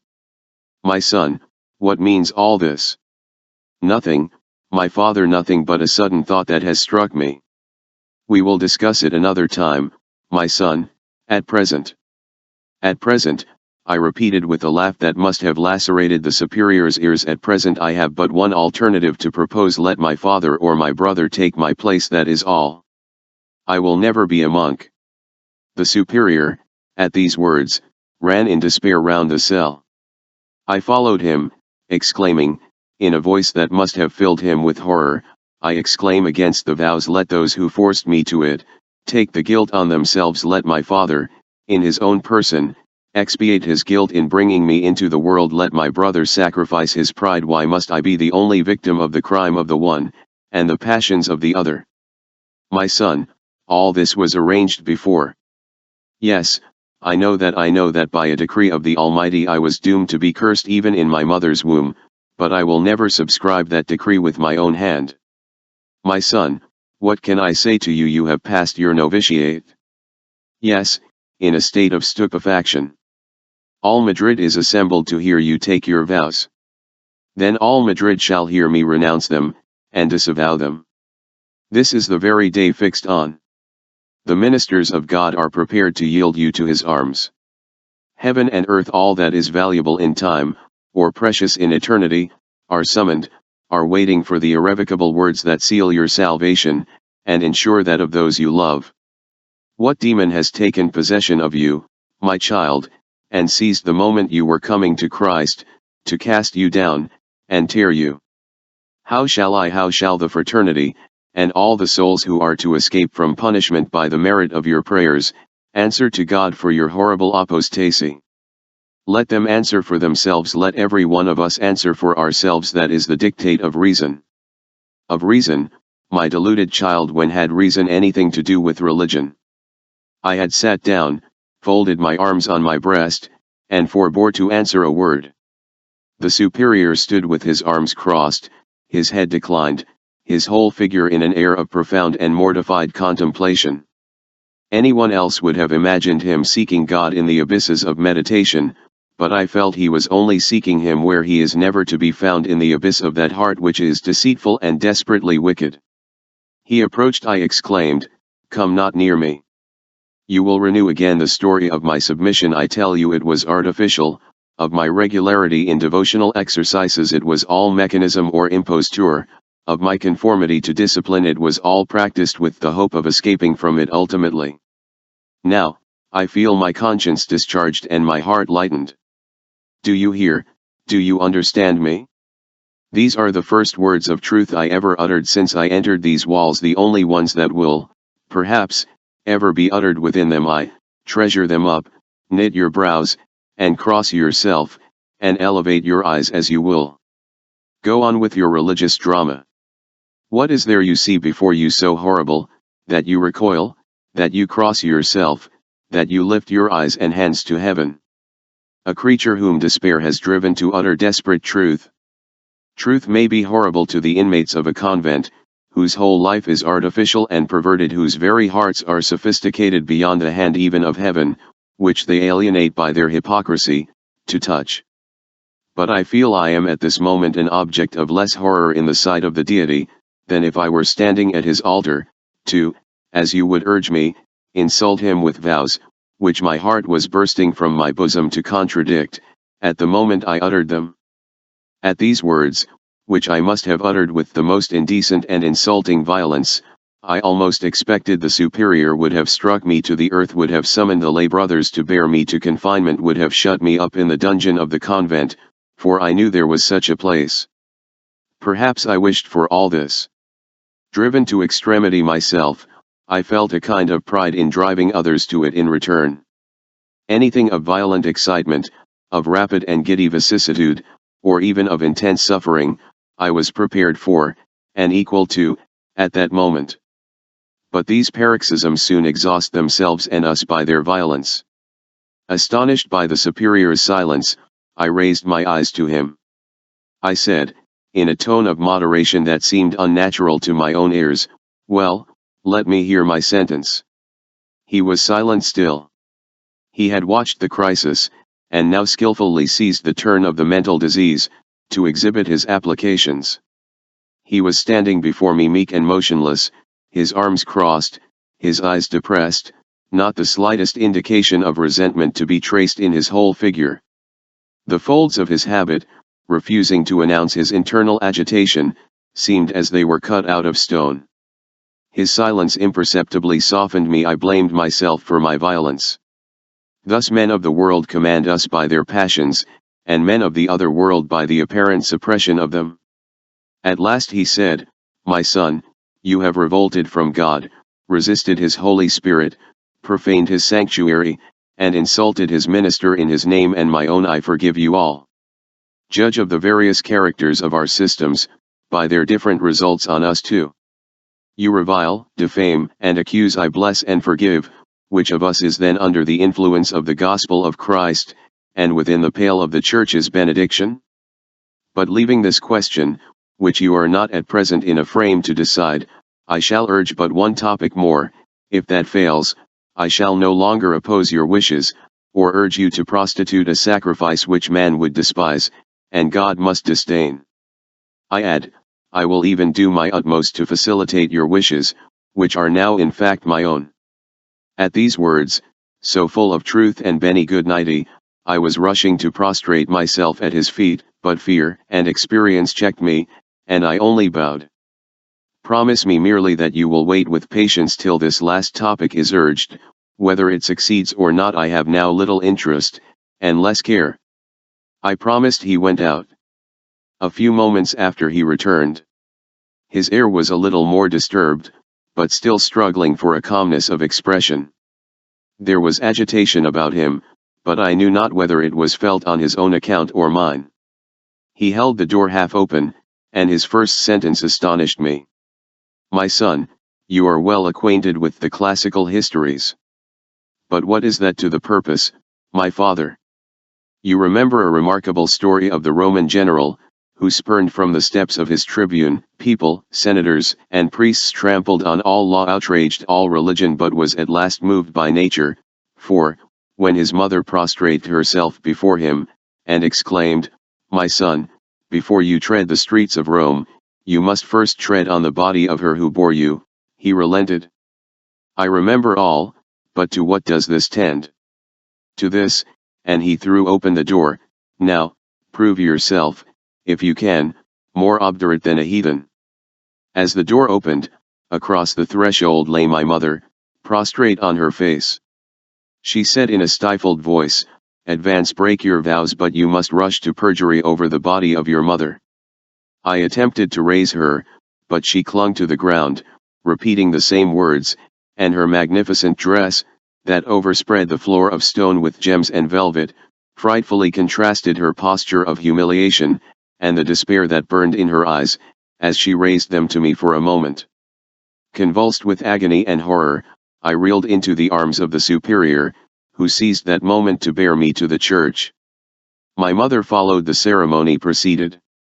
I vowed chastity, poverty, and obedience, and in a few moments my destiny was decided.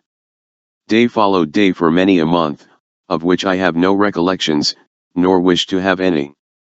I must have experienced many emotions, but they all subsided like the waves of the sea under the darkness of a midnight sky. Their fluctuation continues, but there is no light to mark their motion, or trace when they rise and fall. A deep stupor pervaded my senses and soul, and perhaps, in this state, I was best fitted for the monotonous existence to which I was doomed. It is certain that I performed all the conventual functions with a regularity that left nothing to be blamed, and an apathy that left nothing for praise. My life was a sea without a tide. The bell did not toll for service with more mechanical punctuality than I obeyed the summons. No automaton, constructed on the most exquisite principles of mechanism, and obeying those principles with a punctuality almost miraculous, could leave the artist less room for complaint or disappointment, than I did the superior and community. I was always first in my place in the choir. I received no visits in the parlor when I was permitted to go. I declined the permission. If penance was enjoined, I submitted. If relaxation was permitted, I never partook of it. I never asked a dispensation from morning prayers, or from vigils. I was silent in the refectory. In the garden I walked alone. I neither thought, nor felt, nor lived. If life depends on consciousness, and the motions of the will. I slept through my existence like the Simorg in the Eastern fable, but this sleep was not to last long. My abstraction and calmness would not do for the Jesuits. My stupor, my noiseless tread, my fixed eyes, my ghastly silence, might indeed have impressed a superstitious community with the idea that it was no human creature who stalked through their cloisters, and haunted their choir. But they had quite different ideas. They considered all this as a tacit reproach to the struggles, the squabbles, the intrigues, and the circumventions, in which they were immersed, body and soul, from morn till night. Perhaps they thought I was lying in reserve, only to watch them. Perhaps there might have been a dearth of some matter of curiosity or complaint in the convent just then. A very little serves for either. However it was, they began to revive the old story of my being deranged, and resolved to make the most of it. They whispered in the refectory, consulted in the garden, shook their heads, pointed at me in the cloister, and finally, I faithfully believe, worked themselves into the conviction that what they wished or imagined was actually true. Then they all felt their consciences interested in the investigation, and a select party, headed by an old monk of influence and reputation, waited on the superior. They stated to him my abstraction, my mechanical movements, my automaton figure, my meaningless words, my stupefied devotion, my total alienation from the spirit of the monastic life, while my scrupulous, wooden, jointless exactness in its forms was only a mockery. The superior heard them with great indifference. He had held secret intelligence with my family, had communicated with the director, and pledged himself that I should be a monk. He had succeeded by dint of exertions, the result of which has been seen, and now cared very little whether I was mad or not. With a grave air he forbid their further interference in the matter, and reserved its future cognizance to himself. They retired defeated, but not disappointed, and they all pledged themselves to each other to watch me, that is, to harass, persecute, and torment me into being the very character with which their malice, their curiosity, or their mere industry of idleness and wantonness of unoccupied invention, had invested me already. From that hour the whole convent was in a tumult of conspiracy and combination. Doors were clapped to wherever I was heard to approach, and 3 or 4 would stand whispering near where I walked, and clear their throats, and exchange signs, and pass audibly to the most trifling topics in my hearing, as if to intimate, while they affected to conceal it, that their last topic had been me. I laughed at this internally. I said to myself, poor perverted beings, with what affectation of dramatic bustle and contrivance you labor to diversify the misery of your hopeless vacancy, you struggle, I submit. Soon the toils they were preparing began to tighten round me. They would throw themselves in my way with an assiduity I could not avoid, and an appearance of kindness I did not willingly repel. They would say, in the blandest tones, my dear brother, you are melancholy, you are devoured with chagrin, would to God our fraternal efforts could banish your regrets. But from what arises that melancholy that appears to consume you? At these words I could not help fixing on them eyes full of reproaches, and I believe of tears, but I did not utter a word. The state in which they saw me, was a sufficient cause for the melancholy with which I was reproached. This attack having failed, another method was tried. They attempted to make me a party in the parties of the convent. They told me 1,000 things of unjust partialities, of unjust punishments, daily to be witnessed in the convent. They talked of a sickly brother being compelled to attend matins, while the physician pronounced his attendance on them must be his death, and he died while a young favorite, in the bloom of health, had a dispensation from matins whenever he pleased to lie till 9 in the morning, of complaints that the confessional was not attended to as it ought, and this might have made some impression on me, till another complainant added, and the turning box is not attended to as it ought to be. This union of dissonant sounds, this startling transition from a complaint of neglecting the mysteries of the soul in its profoundest communion with God, to the lowest details of the abuses of conventual discipline, revolted me at once. I had with difficulty concealed my disgust till then, and it was now so obvious, that the party gave up their attempt for the moment, and beckoned to an experienced monk to join me in my solitary walk, as I broke from them. He approached. My brother, you are alone. I wish to be so. But why? I am not obliged to announce my reasons. True, but you may confide them to me. I have nothing to confide. I know that I would not for the world intrude on your confidence, reserve that for friends more honored. It struck me as rather odd, that he should, in the same breath, ask for my confidence, declare that he was conscious I had nothing to entrust to him, and, lastly, request a reserve of my confidence for some more favored friend. I was silent, however, till he said, "But, my brother, you are devoured with ennui." I was silent still. Would to God I could find the means to dissipate it. I said, looking on him calmly, "Are those means to be found within the walls of a convent?" "Yes, my dear brother, yes, certainly." The debate in which the convent is now engaged about the proper hour for matins, which the superior wants to have restored to the original hour. What is the difference? Full 5 minutes. I confess the importance of the question.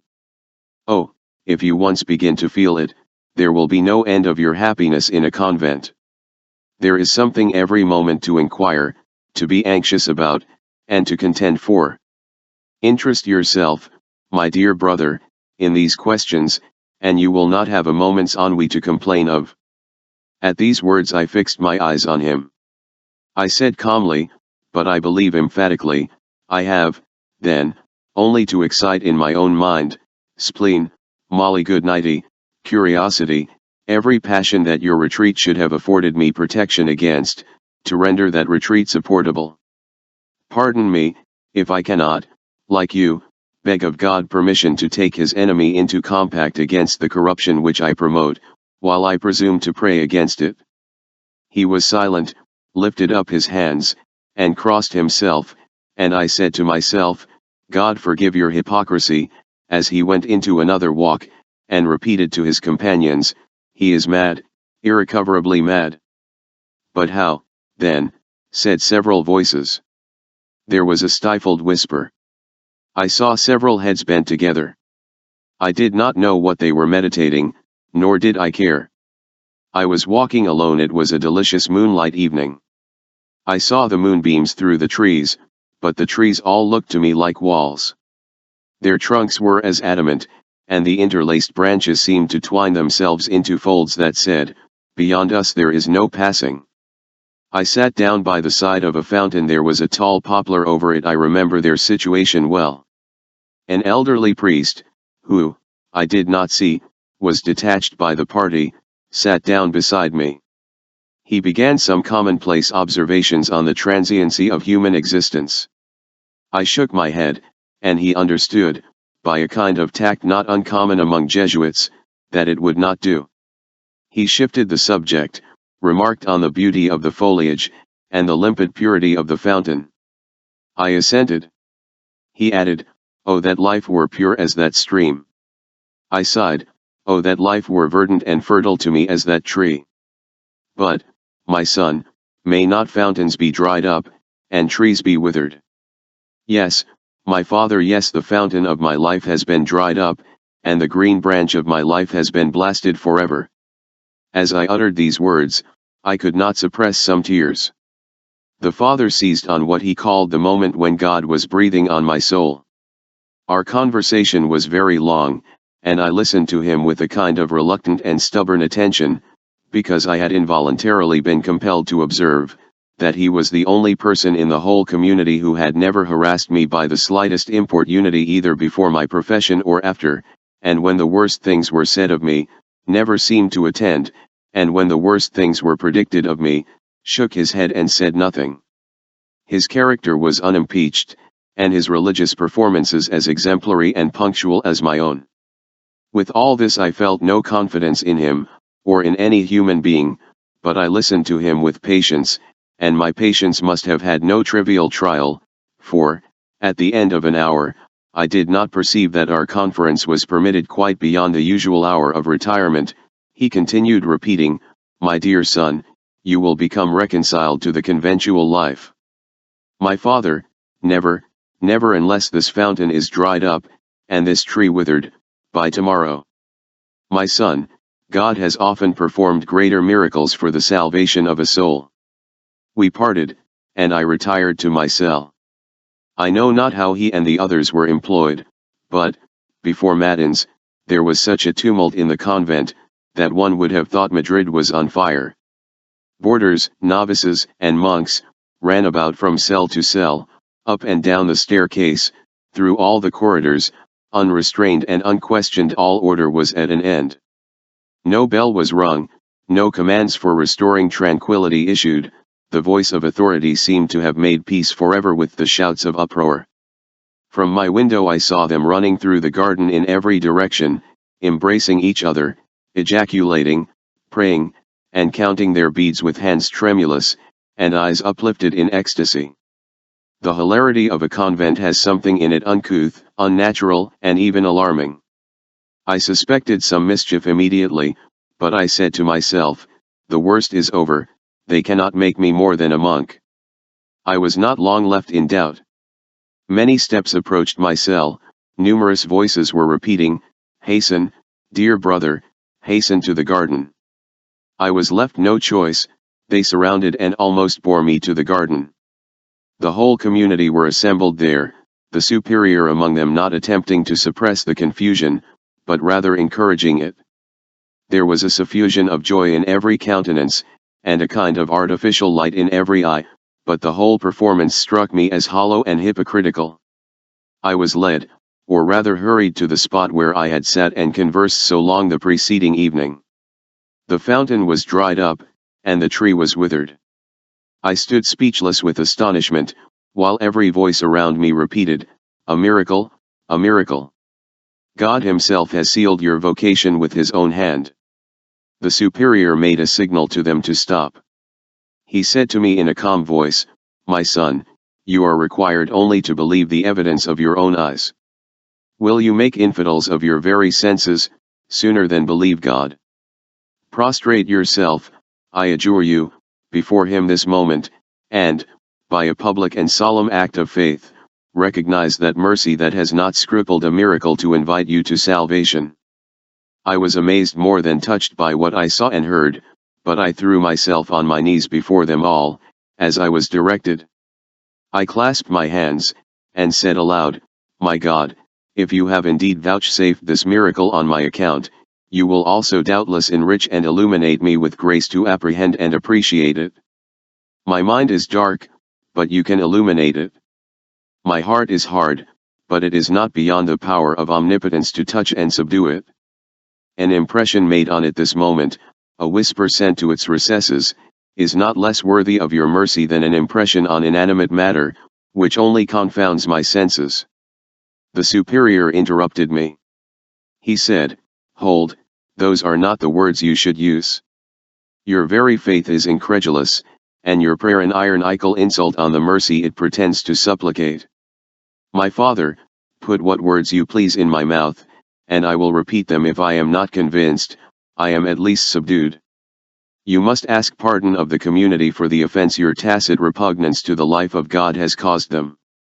I did so. "You must express your gratitude to the community for the joy they have testified at this miraculous evidence of the truth of your vocation." I did so. "You must also express your gratitude to God, for a visible interposition of supernatural power, not more to the vindication of his grace, than to the eternal honor of this house, which he has been pleased to irradiate and dignify by a miracle." I hesitated a little. I said, "My father, may I be permitted to utter this prayer internally?" The superior hesitated too. He thought it might not be well to push matters too far, and he said at length, "As you please." I was still kneeling on the ground, close to the tree and the fountain. I now prostrated myself, with my face to the earth, and prayed internally and intensely, while they all stood around me, but the language of my prayer was very different from what they flattered themselves I was uttering. On rising from my knees, I was embraced by half the community. Some of them actually shed tears, the source of whose fountain was surely not in their hearts.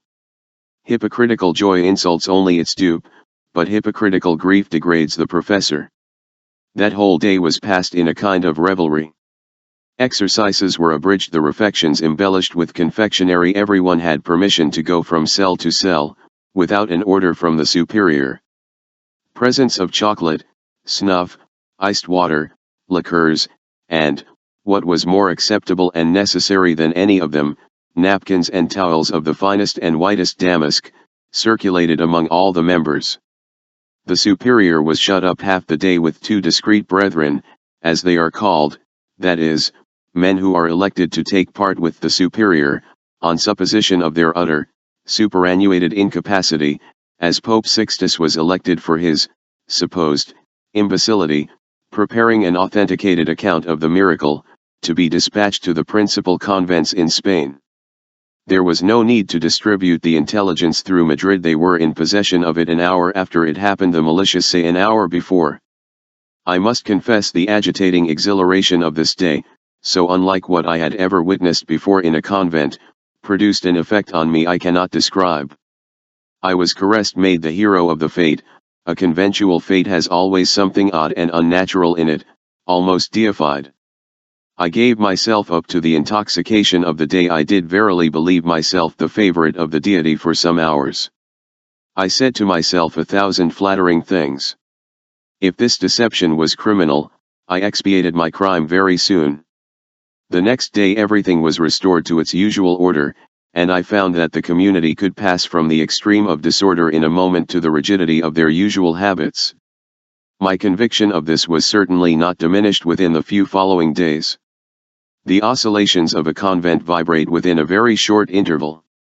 One day all is relaxation, another all is inexorable discipline.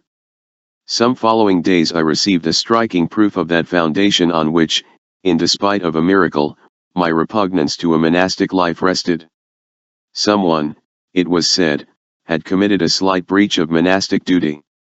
The slight breach was fortunately committed by a distant relation of the Archbishop of Toledo, and consisted merely in his entering the church intoxicated, a rare vice in Spaniards, attempting to drag the matin preacher from the pulpit, and failing in that, getting astride as well as he could on the altar, dashing down the tapers, overturning the vases and the pyx, and trying to scratch out, as with the talons of a demon, the painting that hung over the table, uttering all the while the most horrible blasphemies, and even soliciting the portrait of the Virgin. In language not to be repeated. A consultation was held. The community, as may be guessed, was in an uproar while it lasted. Everyone but myself was anxious and agitated. There was much talk of the Inquisition. The scandal was so atrocious, the outrage so unpardonable, and atonement so impracticable. 3 days afterwards the Archbishop's mandate came to stop all proceedings, and the following day the youth who had committed this sacrilegious outrage appeared in the hall of the Jesuits, where the superior and a few monks were assembled, read a short exercise which one of them had written for him on the pithy word ebrietas, and departed to take possession of a large benefice in the diocese of the Archbishop his relative. The very next day after this scandalous scene of compromise, imposture, and profanation, a monk was detected in the act of going, after the permitted hour, to an adjacent cell to return a book he had borrowed. As a punishment for this offense, he was compelled to sit for 3 days at refection, while we were dining, barefooted and his tunic reversed, on the stone floor of the hall. He was compelled to accuse himself aloud of every crime, and of many not at all fit to be mentioned to our ears, and exclaim at every interval, "My God, my punishment is just." On the second day, it was found that a mat had been placed under him by some merciful hand. There was an immediate commotion in the hall. The poor wretch was laboring under a complaint that made it worse than death to him to be compelled to sit or rather lie on a stone floor. Some merciful being had surreptitiously conveyed to him this mat. An investigation was immediately commenced. A youth whom I had not noticed before, started from the table, and kneeling to the superior, confessed his guilt. The superior assumed a stern look, retired with some old monks to consult on this new crime of humanity, and in a few moments the bell was rung, to give everyone notice to retire to their cells. We all retired trembling, and while we prostrate ourselves respectively before the crucifix in our cells, wondered who would be the next victim, or what might be his punishment. I saw that youth but once again. He was the son of a wealthy and powerful family, but even his wealth was no balance against his contumacy, in the opinion of the convent, that is, of 4 monks of rigid principles, whom the superior consulted that very evening. The Jesuits are fond of courting power, but they are still fonder of keeping it, if they can, to themselves. The result of their debate was, that the offender should undergo a severe humiliation and penance in their presence. His sentence was announced to him, and he submitted to it. He repeated every word of contrition they dictated to him. He then bared his shoulders, and applied the scourge till the blood flowed, repeating between every stroke, "My God, I ask pardon of thee for having given the slightest comfort or relief to Fra Paolo, during his merited penance." He performed all this, cherishing in the bottom of his soul an intention still to comfort and relieve Fra Paolo, whenever he could find opportunity. He then thought all was over. He was desired to retire to his cell. He did so, but the monks were not satisfied with this examination. They had long suspected Fra Paolo of irregularity, and imagined they might extort the confession of it from this youth, whose humanity increased their suspicion.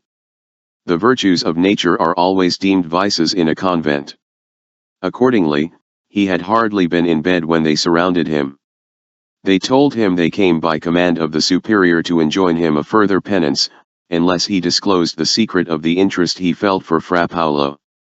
It was in vain he exclaimed, "I have no interest but that of humanity and compassion." Those were words they did not understand. It was in vain he urged, "I will inflict whatever penance the superior is pleased to order, but my shoulders are bleeding still," and he showed them. The executioners were pitiless. They compelled him to quit his bed, and applied the scourge with such outrageous severity, that at last, mad with shame, rage, and pain, he burst from them, and ran through the corridor calling for assistance or for mercy. The monks were in their cells, none dared to stir, they shuddered, and turned on their straw pallets. It was the vigil of St. John the Lesser, and I had been commanded what is called in convents an hour of recollection, which was to be passed in the church. I had obeyed the order, and remained with my face and body prostrate on the marble steps of the altar, till I was almost unconscious, when I heard the clock strike 12. I reflected the hour had elapsed without a single recollection on my part.